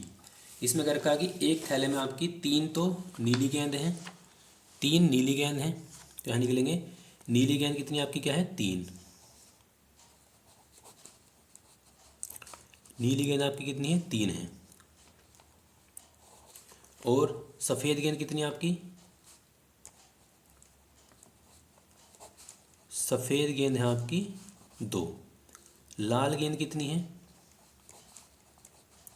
लाल गेंद है आपकी 4। अब हम क्या करेंगे, इन सबको जोड़ लेंगे तो कुल गेंद हो जाएंगी आपकी, कुल गेंद हो जाएंगी आपकी 2 + 4 + 3, 4 3 7 और 2 9 हो जाएंगी। अब क्वेश्चन में क्या रखा है कि इस थैले में से हमें एक गेंद निकालनी है। इसकी प्रायिकता क्या है कि जो हमने गेंद निकाली है वह सफ़ेद है, नीली है और लाल है, यानी कि नीली गेंद निकालने की प्रायिकता निकालनी है। हमें प्रायिकता निकालनी है शुरू वाले में नीली गेंद की। तो नीली गेंद कुल संभावना आपकी कितनी है, 9। तो 9 नीचे रखेंगे। नीली कितनी गेंद है आपकी, 3। तो यहाँ पर हम 3 लिख लेंगे। तो आएगी आपकी 1/3। तो नीली गेंद की जो प्रायिकता है वो है आपकी 1/3। उसके बाद हम निकाल लेंगे। ये आपका सेकंड क्वेश्चन है नीला वाला। फर्स्ट वाले में हमें है देखा है सफ़ेद, सफ़ेद गेंद की प्रायिकता निकालनी है। तो सफ़ेद गेंद आपकी कितनी है, 2। टोटल कितनी है आपकी, 9। तो टोटल जो संभावना है वो नीचे रखते हैं और जो हम निकाल रहे हैं उसे हम ऊपर रख देते हैं। तो इस प्रकार से हम क्या कर सकते हैं, इसकी प्रायिकता निकाल लेंगे। अब क्वेश्चन नंबर 3 क्या रखा है, क्वेश्चन नंबर 3 में क्या रखा कि लाल है। तो लाल गेंद की प्रायिकता क्या हो जाएगी आपकी, लाल गेंद की हो जाएगी आपकी 9 और लाल गेंद आपकी कितनी है, 4। तो 4/9। तो इस प्रकार से इस क्वेश्चन को सॉल्व कर लेंगे। आगे आपको क्वेश्चन लगा रखा है कि निम्नलिखित सारणी से हम क्या करनी है, इसकी माध्यिका निकाल कर दिखानी है। तो इसकी हम माध्यिका किस प्रकार से निकालेंगे, तो आपको जो कॉलम दे रखे हैं उसको हम इस प्रकार से बना लेंगे और आपको यहाँ पर तीसरा कॉलम और बनाना है संचयन बारंबारता वाला। तो संचयन बारंबारता हम कैसे निकालते हैं, जो आपका पहला वाला पद है इसको हम वैसे ही लिख लेते हैं। तो यहाँ लिख लेंगे 7, फिर इसमें को हमें अगला पद जोड़ना है और यहाँ जोड़कर नीचे की ओर लिखना है। तो 4 और 7 हो जाएगा आपका 11, 11 में को जोड़ेंगे 2 तो हो जाएगा आपका 13, 13 में को फिर 2 जोड़ेंगे तो हो जाएगा आपका 15, 15 में को जोड़ेंगे 3 तो हो जाएगा आपका 15 3 18, 18 में जोड़ेंगे 2 तो हो जाएगा आपका 20।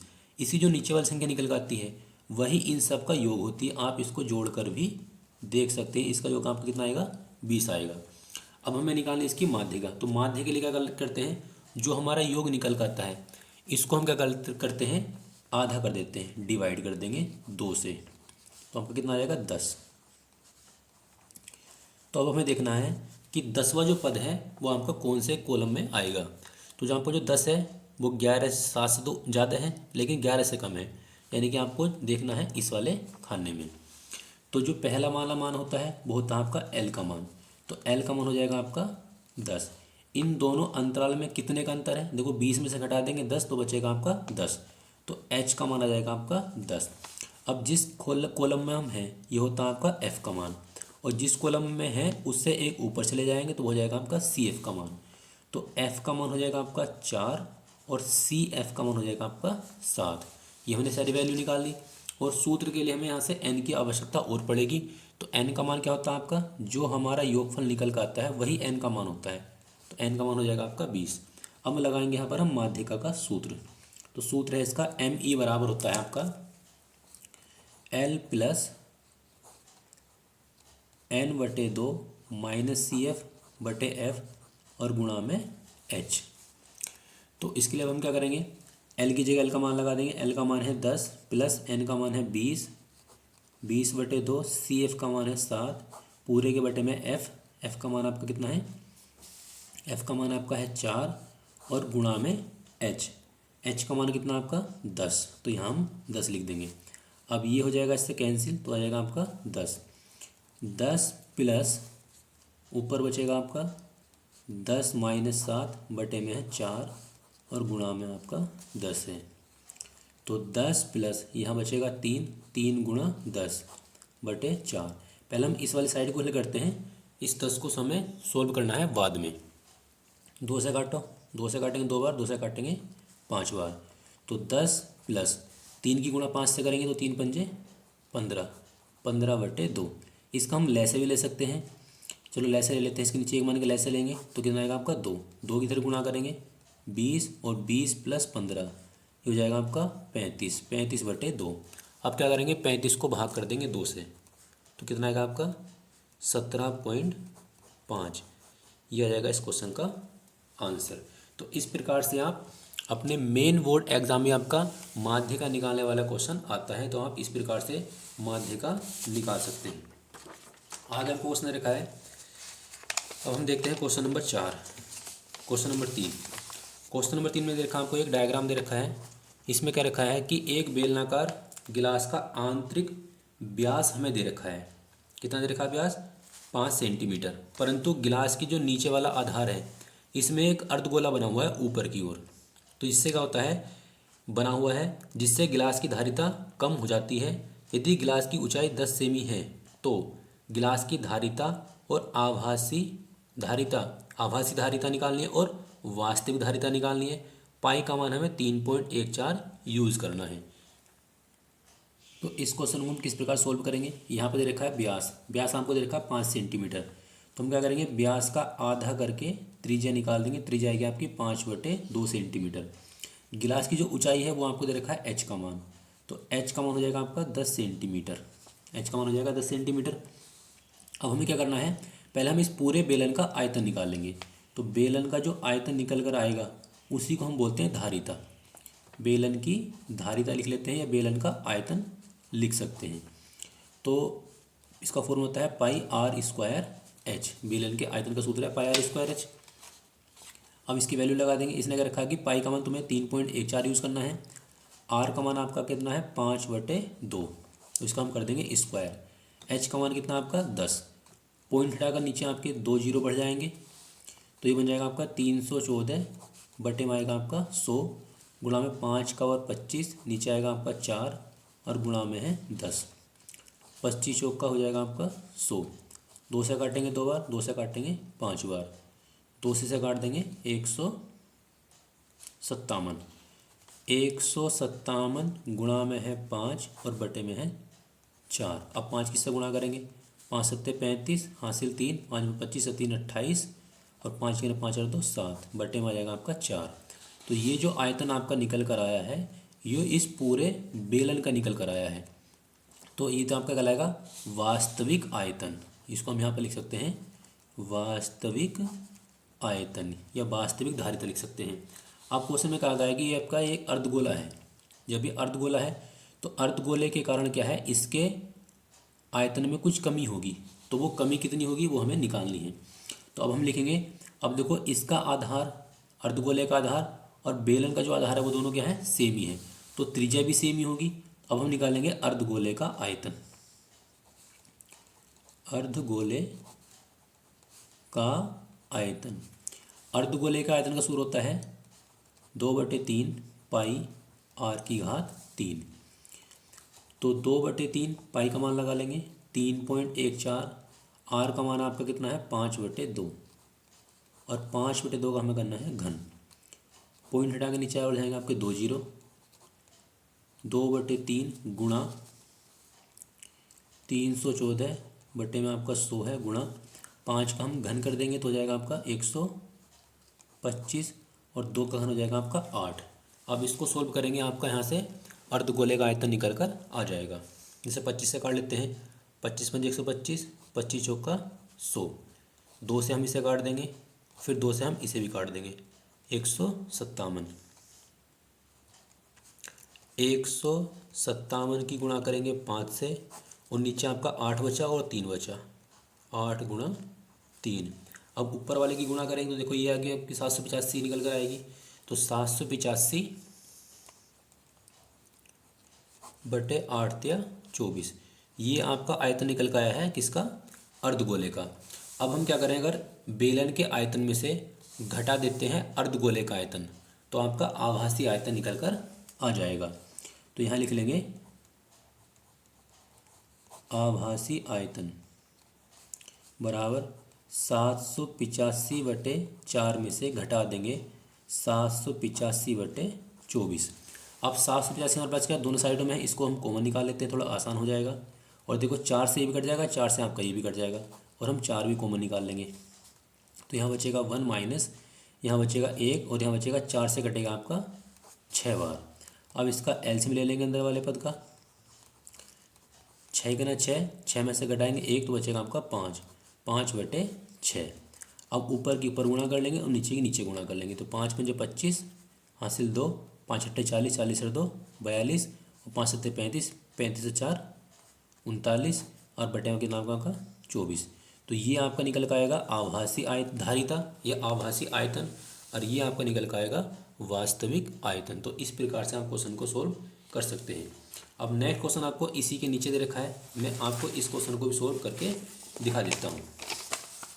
क्वेश्चन क्या दे रखा है, इसी के अथवा में क्या रखा है कि 42 सेमी, कितना आपका है कि 42 सेमी व्यास वाले, नेक्स्ट क्वेश्चन आपका इसके अथवा में कि 42 सेमी व्यास वाले एक वृत्त का चाप केंद्र पर 120 डिग्री का कोण बनाता है, तो संगत वृत्त खंड का हमें क्षेत्रफल निकालना है। देखो जहाँ पे चाप लिखा हुआ ना, चाप, इस चाप की जगह जीवा आना चाहिए।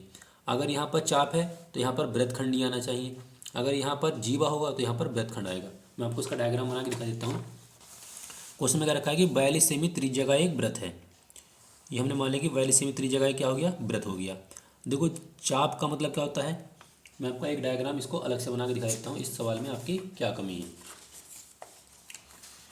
जैसे मान लो ये आपका क्या है, एक वृत्त है, तो चाप हो जाएगी, मान लो केंद्र हो गया, ये कहलाएगी आपकी चाप, ये जो ये दूरी है ये कहलाएगी आपकी चाप, ये आपका केंद्र है, केंद्र पर बना है 120 डिग्री का कोण। तो केंद्र से अगर हम चाप के द्वारा ये घिरा हुआ क्षेत्रफल निकालेंगे, ये वाला, तो ये आपका कहलाता है त्रिज्यखंड, ना कि कहलाता है वृत्तखंड। उसमें ये भी नहीं कहा गया क्वेश्चन में कि हमें संगत दीर्घ वृत्तखंड निकालना है या लघु वृत्तखंड निकालना है। तो इसके लिए मैं आपको निकाल के दिखाता हूँ, मैं दोनों ही आपको निकाल कर दिखा देता हूँ कि लघु वृत्तखंड कैसे निकालेंगे और दीर्घ वृत्तखंड हम कैसे निकालेंगे। तो आप इसमें देख सकते हैं, यहाँ पर हम इसको डायग्राम को इस प्रकार से बना लेंगे। यहाँ पर मैंने पहले जीवा खींची है, इस जीवा के द्वारा केंद्र पर बना है 120 डिग्री का कोण। मैं जीवा मानकर कर रहा हूँ क्वेश्चन को। यहाँ पर मैंने मान लिया कि जीवा लिखा हुआ है, ओ इधर ए है, इधर आपका बी है।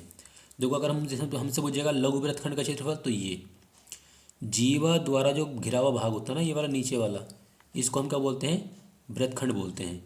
अब इस वाले भाग को छोड़कर बाकी आपको जो भाग दिखाई देगा, केवल इस वाले भाग को छोड़ सकते हैं, बाकी आपको जो भाग है ये वाला सारा, इसे बोलते हैं दीर्घ वृत्तखंड, और ये होता है आपका लघु वृत्तखंड। यहाँ हम कोई पॉइंट मान लेते हैं, पी मान लिया हमने। 42 सेमी इसका व्यास है, तो त्रिज्या हो जाएगी इसकी 21 सेंटीमीटर। ये भी 21 सेंटीमीटर, ये भी 21 सेंटीमीटर। ये पूरा एंगल आपका कितना डिग्री का है, 120 डिग्री का है। तो यहाँ लिख लेंगे 120। तो व्यास आपको दे रखा है, कितना व्यास है, 42 सेंटीमीटर। त्रिज्या हो जाएगी इसकी आधी, 42/2, कितना आएगा आपका 21 सेंटीमीटर त्रिज्या है। थीटा का मान आपको दे रखा है 120 डिग्री। तो पहले हम क्या करेंगे, त्रिज्यखंड ओ ए बी का क्षेत्रफल निकालेंगे, इस पूरे भाग का क्षेत्रफल निकालेंगे। तो सूत्र है θ/360 गुणा पाई आर स्क्वायर, ये फॉर्मूला है। अब थीटा का मान कितना आपका 120, 120/360 गुणा पाई का मान लगाएंगे 22/7, आर का मान कितना आपका 21, और 21 को हम लिख लेंगे दो जगह, 21 गुणा 21, ये पूरा पूरा कट जाएगा आपका 3 बार, 7 से काट देंगे 3 बार, ये 3 से 3 हो जाएगा कैंसिल। तो यहाँ जाएगा 22 गुणा 21, और 22 किससे गुणा कर लेंगे, 21 दूनी 42 हासिल 4, 21 दूनी 42, 42 और 4 46। तो ये आ जाएगा इसका क्षेत्रफल निकल कर इस पूरे त्रिज्यखंड का। लेकिन मैं आपको निकाल के दिखाता हूँ लघु वृत्तखंड का क्षेत्रफल। तो लघु वृत्तखंड का क्षेत्रफल हम किस प्रकार से निकाल लेंगे। तो अब हमें करना क्या है, अब हम निकाल लेंगे इस त्रिभुज का क्षेत्रफल। तो त्रिभुज का हम क्षेत्रफल कैसे निकालेंगे, इस त्रिभुज को हम क्या करेंगे, इस वृत्त से बाहर निकाल लेते हैं इस तरह से। अभी जो पूरा कोण बना हुआ है वो बना हुआ है 120 डिग्री का। तो अगर हम इसका आधा कर देंगे तो हो जाएगा आपका 60 डिग्री हो जाएगा इधर, और 60 डिग्री हो जाएगा आपका इधर साइड में, 60 इधर और 60 इधर। ये ओ है, ये बिंदु आपका ए है, इस बिंदु को हम डी मान लेते हैं, ये आपका क्या है, बिंदु बी है। तो हमने क्या किया, यहाँ पे एक लंब खींच लिया, तो ये आपको जो एंगल बनेगा वो बनेगा आपका 90 डिग्री का। तो ये भी समकोण त्रिभुज बन जाएगा, ये भी समकोण त्रिभुज बन जाएगा। समकोण त्रिभुज का फॉर्मूला होता है 1/2 आधार गुणा ऊंचाई। तो ऊंचाई आपकी ये वाली है और आधार हमारे पास ये वाला है। ना तो हमें ये वाला मान पता है और ना ही हमें ये वाला मान पता है। तो पहले हम क्या करेंगे, इन दोनों मान को प्राप्त कर लेते हैं। ये दोनों 21 सेंटीमीटर है। अब इस त्रिभुज को अगर हम इस तरह से घुमा के देखते हैं तो ये जो कोण आपका क्या है, ये हो जाएगा आपका आधार और ये हो जाएगा आपका लंब, और यहाँ हो जाएगा आपका कर्ण, क्योंकि 90 डिग्री के सामने वाली भुजा कर्ण कहलाती है। तो लंब बटे कर्ण, तो लंब बटे कर्ण किस में आता है आपका, लंब बटे कर्ण आता है आपका साइन में। तो यहाँ पर हमारा साइन वाला नियम लगेगा। तो यहाँ हम लिख लेंगे त्रिभुज ओ ए डी में, ओ ए डी में लेंगे तो यहाँ पर हम लगाएंगे साइन थीटा वाला नियम। साइन बराबर होता है लंब बटे कर्ण होता है। थीटा की जो वैल्यू है वो आपकी है 60 डिग्री, लंब हो जाएगा आपका ए डी और कर्ण आपका है ओ ए। साइन 60 का मान √3/2, √3/2 होता है साइन 60 का मान। और ए डी का मान हमें नहीं दे रखा तो हम इसको ऐसे लिख लेंगे। ओ ए का मान हमें दे रखा है 21 सेंटीमीटर। अब हम इसकी क्रॉस मल्टीप्लाई करेंगे तो ए डी का जो मान आएगा आपका वो 21 इधर पहुँच जाएगा, 21 √3/2 सेंटीमीटर। अब हम क्या करेंगे, इसी त्रिभुज के अंदर अब हमें ये वाला मान निकालना है। तो ये आपका आधार है और ये आपका कर्ण है, तो यहाँ पर हम कोस वाला नियम लगा लेंगे। तो कोस थीटा यानी कि 60 बराबर होता है आधार बटे कर्ण यानी कि ओ डी बटे ओ ए। अब आपका कोस 60 का मान 1/2, ओ डी का मान हमें निकालना है और ओ ए का मान आपका कितना है 21 सेंटीमीटर। तो ओ डी बराबर आ जाएगा आपका 21/2। 2, ये हो जाएगा। अब हम निकालेंगे त्रिभुज ओ ए बी का क्षेत्रफल बराबर 2 गुणा त्रिभुज ओ ए डी का क्षेत्रफल। तो 2 गुणा, इसका फॉर्मूला लगाएंगे 1/2 आधार गुणा ऊंचाई। आधार आपका ए डी, ऊंचाई है आपकी ओ डी, ये से हो जाएगा कैंसिल। ए डी का मान हमारा पास कितना है 21 √3 और बटे में 2 गुणा ओ डी का मान आपका है 21/2। 21 की गुणा 21 से करेंगे 441 और √3 बटे में आ जाएगा आपका 2 दूनी 4। तो ये आ जाएगा आपका त्रिभुज का क्षेत्रफल निकल कर। अब आपका जो त्रिज्या खंड का क्षेत्रफल है इसमें से हम घटा देंगे इस त्रिभुज का क्षेत्रफल, तो आपका लघु वृत्तखंड का क्षेत्रफल निकल कर आ जाएगा। तो यहाँ पर हम लिखेंगे लघु वृत्तखंड का क्षेत्रफल, लघु वृत्तखंड का क्षेत्रफल बराबर 462 में से घटा देंगे 441 √3/4। तो यहाँ से जो हमें मान प्राप्त होगा, या इसको हम यहाँ भी छोड़ सकते हैं, सोल्व करना चाहे तो सोल्व भी कर सकते हैं, वैसे हमको यहाँ भी छोड़ देंगे। तो ये आपका क्या है, लघु वृत्तखंड का क्षेत्रफल है। तो इस प्रकार से आप इस क्वेश्चन को सोल्व कर सकते हैं। इस क्वेश्चन नंबर 4 है, यदि 2 वर्गों के परिमापों का योगफल आपको दे रखा है 68 मीटर, उनके क्षेत्रफलों का योग है आपका 157 मीटर स्क्वायर, तो दोनों वर्गों की भुजा हमें निकालनी है। यानी कि 2 वर्ग आपको दे रखे हैं, तो यहाँ लिख लेंगे माना पहला वर्ग की भुजा, जो पहला वर्ग है उसकी भुजा मान लेंगे। तो यहाँ लिख लेंगे माना, क्वेश्चन नंबर आपका क्या है 4 है, माना पहले वर्ग की भुजा हम मान लेंगे x, मीटर है तो मीटर मान लेंगे, सेंटीमीटर तो सेंटीमीटर मान लेंगे। दूसरे वर्ग की भुजा मान लेंगे हम y मीटर, यह हम a और b मान सकते हैं। अब पहले वर्ग का परिमाप, पहले वर्ग का परिमाप का सूत्र होता है 4 गुणा भुजा, ये वर्ग के परिमाप का सूत्र है। तो 4, भुजा कितनी आपकी x है, तो पहले वर्ग का क्षेत्रफल परिमाप हो जाएगा आपका 4 गुणा x। दूसरे वर्ग का परिमाप ये हो जाएगा आपका 4 गुणा y। दोनों के परिमापों का योग दे रखा है, तो दोनों को जोड़ेंगे, बराबर रख देंगे 68। तो 4x + 4y बराबर हो जाएगा आपका 68। अब यहाँ से 4 कॉमन निकालेंगे, तो यहाँ बचेगा आपका x + y बराबर 68। 4 से काट देंगे आपका 17 बार, तो ये हो जाएगा आपका x + y बराबर 17। समीकरण नंबर बन जाएगी आपकी 1। आगे दे रखा है उनके क्षेत्रफलों का योग दे रखा है आपको 157 मीटर स्क्वायर। तो यहाँ लिख लेंगे पहले वर्ग का क्षेत्रफल और फिर दूसरे वर्ग का क्षेत्रफल। तो वर्ग का जो क्षेत्रफल होता है, वर्ग के क्षेत्रफल का सूत्र होता है भुजा की घात 2। जो भुजा है उस पर हम 2 घात लगा देंगे, ये होता है वर्ग के क्षेत्रफल की भुजा का क्षेत्रफल का सूत्र। तो इसमें क्या रखा है कि पहले जो वर्ग दे रखा है ये हो जाएगा आपका पहले वर्ग का क्षेत्रफल, ये हो जाएगा आपका दूसरे वर्ग का क्षेत्रफल। दोनों का योग दे रखा है, उनके क्षेत्रफलों का योग दे रखा है, ठीक है। तो पहले वर्ग का क्षेत्रफल ये है, दूसरे का ये है, दोनों का जो योग है वो है आपका 157 मीटर स्क्वायर, ठीक है। अब हम क्या करेंगे, समीकरण 1 से या तो x का मान निकाल लो या y का मान निकाल लो। तो समीकरण 1 से हम यहाँ से x का मान निकालेंगे तो y को ले जाएंगे माइनस में। तो x का मान कितना आपका 17 - y। तो इस समीकरण में जहाँ जहाँ x है वहाँ लगा देंगे 17 - y। तो 17 - y का whole square plus y square बराबर 157। अब हम इसका फॉर्मूला खोलेंगे a - b वाला। तो 17 का होता है आपका 289 प्लस y का हो जाएगा y स्क्वायर और फिर दोनों की गुणा का दुगुना 34y plus y square minus में ले आएंगे 157 बराबर 0। y square plus y square हो जाएगा आपका 2y square, y square plus y square हो जाएगा आपका 2y स्क्वायर और माइनस के 34y माइनस 7 में से घटाएंगे 9, 7 में से घटाएंगे, 9 में से घटाएंगे 7 तो बचेगा आपका 2। 8 में से घटाएंगे 5 तो बचेगा आपका 3 और यहाँ बचेगा आपका 1 बराबर 0।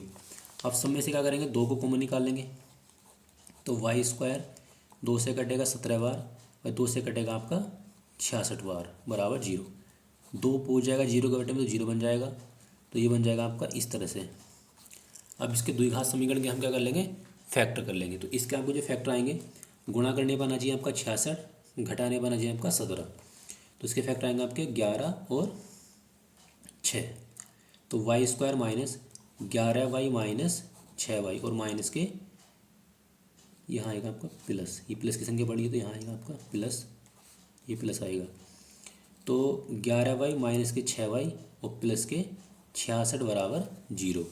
अब हम क्या करेंगे, यहाँ से y कॉमन निकाल लेंगे तो यहाँ आपको बचेगा y माइनस 11, यहाँ से 6 कॉमन निकालेंगे तो y माइनस 11 बराबर 0। ये बन जाएगा आपका y माइनस 6 और y माइनस 11 बराबर 0। तो अब हम यहाँ से y के दो मान निकाल लेंगे, एक आएगा आपका 11, एक आएगा आपका 6, यानी कि y के दोनों मान हमें मिले हैं और वो मिले हैं पॉजिटिव। तो अब हम क्या करेंगे, ये y के मान इस समीकरण में रख देंगे। x बराबर आपका क्या है 17 माइनस वाई, तो x बराबर 17 माइनस वाई। वाई का मान अगर हम यहाँ पर लेते हैं कितना 6, तो x का मान कितना आएगा आपका 11। अगर हम y का मान लेते हैं 11, ठीक है, तो x का मान कितना आएगा आपका 6 निकल कर आएगा। तो अतः वर्ग की जो भुजा है, वर्ग की जो भुजा है, अगर हम देखो x का मान 11 निकल कर आया है तो y का मान आपका 6 होगा। अगर हम x का मान 6 कब निकल कर आएगा, जब y का मान 11 होगा, तो 6 और 11, तो ये आ जाएगा इस क्वेश्चन का आंसर। अब इसी के नीचे आपको अथवा में क्वेश्चन दे रखा है, अथवा वाला क्वेश्चन भी कर लेते हैं। इसमें क्या रखा है कि एक आदमी ने जो है 3250 रुपये का ऋण लिया। उसने पहले महीने में 20 रुपये दिए, फिर अगले महीने में 15 रुपये बढ़ा दिए, तो वह कितने महीने में उसका ऋण चुका सकता है, ये हमें बताना है। तो जो पहला वाला मान है वाला, वो आपका क्या है, कुल धन दे रखा है उसने। कुल धन जो उसने क्या लिया है 3200 रुपये उधार लिए हैं, तो यहाँ लिख लेंगे 3250। पहले जो रुपए हैं यानी समझ लेते हैं एक तरह से पहली किस्त कितनी है 20 रुपये की है, फिर अब की क्या है 15 रुपये उन्हें बढ़ा दिए, तो 15 रुपये बढ़ाएंगे तो कितना हो जाएगा आपका 35, फिर 15 रुपये बढ़ा दिए उसने तो हो जाएगा आपका 50। ऐसे करते करते उसने कितने समय में 3250 रुपये का ऋण चुका दिया, ये हमें निकालना है। तो ये आपकी बन जाएगी AP, और ये आपका क्या है कुल धन है। तो ये जो कुल धन है ये आपका SN का काम करेगा। तो इस श्रेणी से A का मान आएगा आपका 20 और आपका D का मान कितना आएगा 35 में से घटा देंगे 20 तो बचेगा आपका 15, और SN का जो मान है वह आपका 3250 रुपये, और हमें निकालना है N का मान कितना होगा। तो इसके लिए हम फॉर्मूला यहाँ पर लगाएंगे, SN बराबर होता है N/2 2A plus N-1 into D। SN का मान लगा देंगे 3250 N/2 2A, A का मान 20 प्लस N-1, D का मान कितना आपका 15। 3250 बराबर N/2 हो जाएगा आपका 20 दूनी 40 प्लस 15 के अंदर गुणा करेंगे हो जाएगा आपका 15N और माइनस हो जाएगा आपका 15 N/2। इसमें से वाला घटाएंगे तो घटा कर बचेगा आपका 25 प्लस 15N। अंदर से हम कॉमन निकालेंगे 5, तो यहाँ कितना बचेगा आपका 5 बचेगा, और यहाँ बचेगा 5 से 15 3 बचेगा। इधर लिखा हुआ है 3250, 5 से पूरा कट जाएगा, 5 छंग 30 बचेंगे 2, 5 में 25 और 0। अब इस 2 की इधर क्रॉस मल्टीप्लाई कर देंगे तो बन जाएगा आपका 1300 बराबर, अब n के अंदर गुणा कर देंगे इन दोनों में तो बन जाएगा आपका 5N प्लस 3N स्क्वायर। अब सारे पद एक तरफ कर लेंगे तो ये बन जाएगा आपका 3N square plus 5N minus 1300 और बराबर आपका क्या है 0। अब हमें दो संख्या ऐसी ढूंढनी है जिनकी गुणा करने पर आपका पहले क्या करेंगे, इसकी गुणा इससे करेंगे फिर उसके फैक्टर करेंगे। तो काफ़ी लंबा क्वेश्चन हो जाएगा। तो हम यहाँ पर श्रीधराचार्य नियम का यूज़ कर लेते हैं। तो ये हो जाएगा आपका ए का मान, ये हो जाएगा आपका बी का मान, और लास्ट वाला हो जाएगा आपका सी का मान, यानी कि 1300। यहाँ पर हम लगाएंगे श्रीधराचार्य का नियम। देखो फैक्टर तो हो जाएंगे इसके, लेकिन फैक्टर करने में हमें टाइम लग जाएगा क्योंकि काफ़ी बड़ी संख्या आएगी। n बराबर, इसका फॉर्मूला है माइनस के वी प्लस माइनस। ये फॉर्मूला तो ऐसा है कि जिसके फैक्टर हो रहे हैं उसमें भी लगा लो और जिसके फैक्टर नहीं हो रहे उसमें भी लगा लो। दोनों ही कंडीशन में इसका आंसर 100% सही होता है। अब n बराबर, b का मान कितना आपका माइनस के, मतलब प्लस का है तो ये हो जाएगा माइनस के 5 plus minus under root. b का मान आपका क्या है 5 है, माइनस 4 गुणा a का मान और गुणा c का मान। c का मान क्या है माइनस में, तो माइनस में बन जाएगा प्लस में, बटे में आपका कितना है 2 गुणा a का मान कितना आपका 3 है। तो माइनस के 5 प्लस माइनस 5 का और 25 प्लस 4 ते 12, 12 गुणा 13 होता है 152। 2 जीरो से लगा लेंगे, 4 ते 12 156 होता है 156, और 2 जीरो लगा लेंगे, बटे में आपका 6 आ जाएगा। -5 प्लस माइनस, इन दोनों जोड़ेंगे कितना आएगा आपका 15,625, और बटे में कितना आएगा आपका 6। 15,625 वर्ग है, किसका वर्ग होता है, ये वर्ग होता है 125 का, तो यहाँ आ जाएगा आपका 125 बटे में आपका है 6। इसमें से अब देखो यहाँ पर दो निशान है, एक प्लस निशान है एक माइनस निशान है। तो पहले हम प्लस चिन्ह लेंगे और फिर हम लेंगे माइनस के चिन्ह। तो प्लस लेने पर माइनस के 5 प्लस 125 बटे 6, 125 में से घटाएंगे माइनस के 5 तो बचेगा आपका 120, 120 बटे 6, यानी कि कुल मिलाकर आपका आ जाएगा 20। तो यहाँ से हमें n की जो वैल्यू मिली है वो मिली है 20। अगर हम माइनस लेंगे तो हमारा माइनस में निकल आएगा और हमें माइनस वाला पद नहीं चाहिए। तो n की जो वैल्यू है वो कितनी है आपकी 20। तो वो 20 महीने के बाद 5 त्रिकोणमिति का एक क्वेश्चन है। इसमें क्या रखा है, एक बहुमंजिल भवन के शिखर से, एक बहुमंजिल मतलब कि एक बिल्डिंग की बात की गई है और एक तरफ दे रखा आपको भवन, एक बिल्डिंग है और एक क्या है भवन है। तो बिल्डिंग होती है लंबी, ये आपकी बिल्डिंग हो जाएगी, ये हो जाएगा आपका भवन हो जाएगा, ठीक है। इसको ऐसे मिला देंगे। 6 मीटर ऊंचा ये भवन है, तो बहुमंजिल भवन के शिखर से 6 मीटर ऊंचे, 6 मीटर ऊंचे भवन के शिखर, एक बहुमंजिल भवन के शिखर से एक 6 मीटर ऊंचे भवन के शिखर यानी कि यहाँ, और उसके तल के अवनमन कोण हमें दे रखे हैं। तो इसको ऐसे मिला लेंगे इस तरह से करके। तो ये भी 6 है, तो फिर ये वाली दूरी भी कितनी आपकी 6 होगी। इसको a मान लेंगे, ये हो जाएगा b, c, d और ये हो जाएगा आपका e। तो इसने रखा है ये जो कोण है, देखो शुरू में नाम आ रहा है नाम शिखर का, तो शिखर का जो कोण आपका वो 30 है, और तल का जो कोण है वो आपका कितना है 45 है, ये वाला कोण 45 है। इसको हम x मान लेंगे, तो ये भी आपका x बन जाएगा। इसको हम h मान लेंगे, टोटल जो डिस्टेंस होगी वो जाएगी आपकी h प्लस 6 टोटल हो जाएगी। अब देखो इसमें नाम क्या गया अवनमन का, तो अवनमन कोण हमें ऊपर भी इस प्रकार से दिखाने पड़ते हैं। ये वाला कोण आपका कितना है 30 डिग्री का है, और ये वाला कोण कितना डिग्री का है 60 डिग्री का है।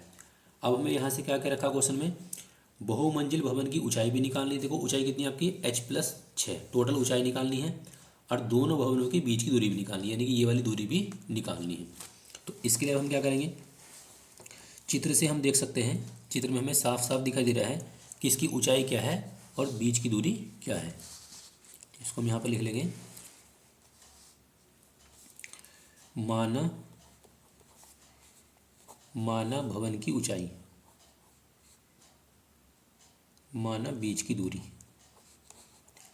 बीच की जो दूरी है वो है आपकी x मीटर, और जो भवन की ऊंचाई है बहुमंजिल भवन की ऊंचाई, बहुमंजिल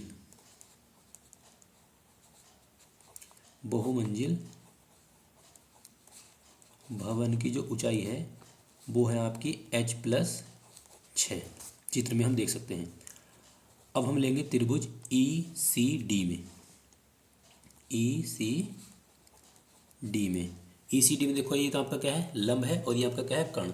तो लंब बटे कर्ण वाला नियम आपका किस में आता है, तो जो लंब बटे वाला कर्ण आता है वो आता है आपका है tan में।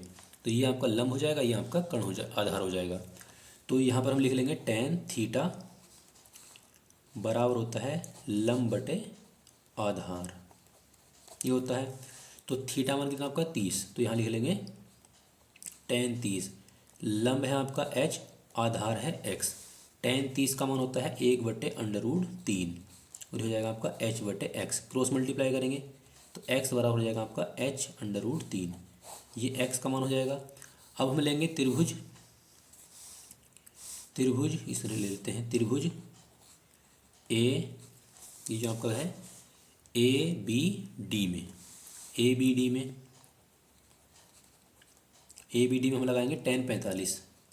tan 45 बराबर लंब कितना आपका, ये पूरा लंब हो जाएगा h+6, आधार आपका x है, तो h+6/x। tan 45 का मान होता है 1 बराबर h+6/x। अब इसकी क्रॉस मल्टीप्लाई कर देंगे, इसकी इधर गुणा कर देंगे तो हो जाएगा आपका x बराबर h+6 हो जाएगा। अब x की जगह यहाँ पर x का मान लगा देंगे, तो x का जो मान है वो है हमारा, x का मान है h√3 और बराबर में है h+6। अब ये h वाले पद एक तरफ कर लेंगे, इसको इधर ले जाएंगे तो हो जाएगा आपका h√3 माइनस के h बराबर 6 हो जाएगा। यहाँ से h कॉमन निकाल लेंगे तो यहाँ बचेगा आपका √3 माइनस 1 बराबर 6 हो जाएगा। अब इसको इधर बटे में ले जाएंगे तो ये हो जाएगा आपका h बराबर 6/√3 माइनस 1।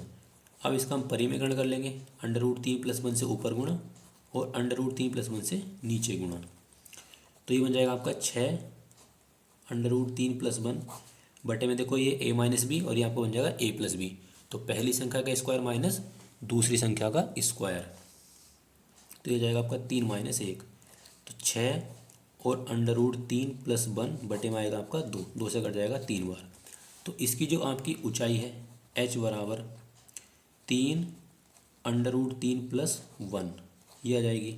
ये तो आपका क्या है h का मान है, लेकिन हमें जो मान निकालना है वो निकालना है किसका, बहुमंजिल भवन का, यानी कि h+6 निकालना है। तो ये हो जाएगा आपका, जब h का मान निकल जाएगा तो हम पहले x का मान निकाल लेते हैं। x का मान हमारा यहाँ से निकल जाएगा, x बराबर है h√3, तो h का मान हमारा कितना है 3 √3 + 1 और गुणा में आपको यहाँ पर 3 लिखा हुआ है। अब इस √3 का हम अंदर गुणा करेंगे, जब इसके से गुणा करें तो बन जाएगा आपका 3 अब प्लस √3। चाहो तो इस 3 के अंदर गुणा कर सकते हैं तो बन जाएगा आपका 3 × 9 9 और 3 √3, तो ये आ जाएगा आपका x का मान निकल कर। अब हमें इसकी ऊंचाई भी निकालनी है, तो जो आपकी ऊंचाई है वो है आपकी h+6, तो h में को हम क्या करेंगे 6 और जोड़ देंगे, तो h का जो मान आया है वो आपका है 3 √3 + 1 और +6। अब इस 3 के अंदर गुणा करेंगे तो हो जाएगा आपका 3 √3 प्लस के 3 और +6, तो 3 √3 प्लस और 6 और 3 9, यानी कि बीच की दूरी और जो भवन की ऊंचाई है, बहुमंजिल भवन की ऊंचाई, वो दोनों क्या है सेम ही है। देखो ये वाला मान और ये वाला मान आपका क्या है बराबर बराबर है। ये क्या आपकी भवन की ऊंचाई है और वो क्या है बीच की दूरी है। अगला क्वेश्चन दे रखा है, क्वेश्चन नंबर है लास्ट, इसी का अथवा वाला क्वेश्चन मैं आपको करा देता हूँ। इसमें क्या रखा है, एक समतल भूमि पर खड़ी, कोई समतल है, समतल मतलब कि ज़मीन मान लेते हैं, ज़मीन है, उस भूमि के ऊपर क्या है मीनार की छाया 20 मीटर लंबी होती है। देखो ये समतल है, इस समतल के ऊपर एक मीनार खड़ी हुई है इस तरह से, तो मीनार की छाया वो धरती पर पड़ेगी, 20 मीटर लंबी होती है। इसको हम ऐसे मिला लेंगे ऐसे करके, तो इसकी जो छाया की लंबाई है वो दे रखी है आपको 20 मीटर, यहाँ कोई पॉइंट मान लेते हैं 20 मीटर है। जब सूरज का उन्नयन कोण 60 से घटकर 30 हो जाता है, पहला कोण कितना था आपका 60 डिग्री, ये कोण आपका है 60 डिग्री और ये है आपका 30 डिग्री, ए बी सी और डी, इसको हम मान लेंगे x। हमें मीनार की ऊंचाई निकालनी है h का मान, h बराबर क्वेश्चन मार्क। तो जब टोटल दूरी लेंगे तो ये हो जाएगा आपका h + 20। तो अब हम क्या करेंगे, हमें यहाँ से निकालना है मीनार की ऊंचाई, तो यहाँ लिख लेंगे माना मीनार की ऊंचाई बराबर h मीटर। अब हम लेंगे त्रिभुज BCD में, BCD में। देखो ये आपका क्या है, लंब है, और ये आपका क्या है, आधार। तो लंब बटे आधार आपका किस में लगता है, tan में। तो tan बराबर होता है लंब बटे आधार। tan 60 का मान कितना होता है, tan 60 का मान होता है √3 और h बटे x। क्रॉस मल्टीप्लाई कर देंगे, इसको इधर ले जाएंगे तो जाएगा आपका x बराबर, या x का मान निकाल लेते हैं, x बराबर h √3। ये आ जाएगा आपका x का मान, x का मान हो जाएगा। अब हम क्या करेंगे, त्रिभुज ACD में लेंगे। ACD में जब ACD में लेंगे तो यहाँ लगाएंगे tan 30। tan 30 बराबर लंब बटे आधार, आधार आपका है x + 20। अब tan 30 का मान लगाएंगे 1 बटे √3 h बटे x + 20। क्रॉस मल्टीप्लाई करेंगे तो x + 20 बराबर हो जाएगा आपका h √3। अब x की जगह x का मान लगा देंगे, x का मान है h बटे √3 + 20 बराबर h √3। अब इसको इधर ले जाएंगे ठाकर तो हो जाएगा आपका 20 बराबर h √3 माइनस h बटे √3। अब इसके नीचे मान के लैसे ले लेंगे, लैस आएगा इसका √3, इसकी इससे गुणा करेंगे तो आ जाएगा आपका 3h माइनस h, इधर लिखा हुआ है 20 बराबर यहाँ बचेगा 2h बटे √3, 2 से काट दिया 10 बार, तो ये जाएगा आपका 10 बराबर h बटे √3। तो h बराबर 10 की गुणा कर देंगे √3 से, तो ये आ जाएगी इसकी ऊंचाई निकल कर। इसको हम यहाँ भी छोड़ सकते हैं, अगर आगे को बढ़ाना चाहें तो हम h की जगह मतलब √3 की जगह √3 का मान भी लगा सकते हैं, 1.732। तो ये आ जाएगा आपका 17.32। इसका आंसर ये भी सही है और इसका आंसर अंडर रूट वाला भी सही है। को जितनी मैंने क्वेश्चन समझाए हैं वो सभी प्रकार से अच्छे प्रकार से समझ में आ गए होंगे। तो अगर आपको वीडियो अच्छी लगी तो वीडियो को लाइक करें, शेयर करें और मेरे चैनल को सब्सक्राइब करें।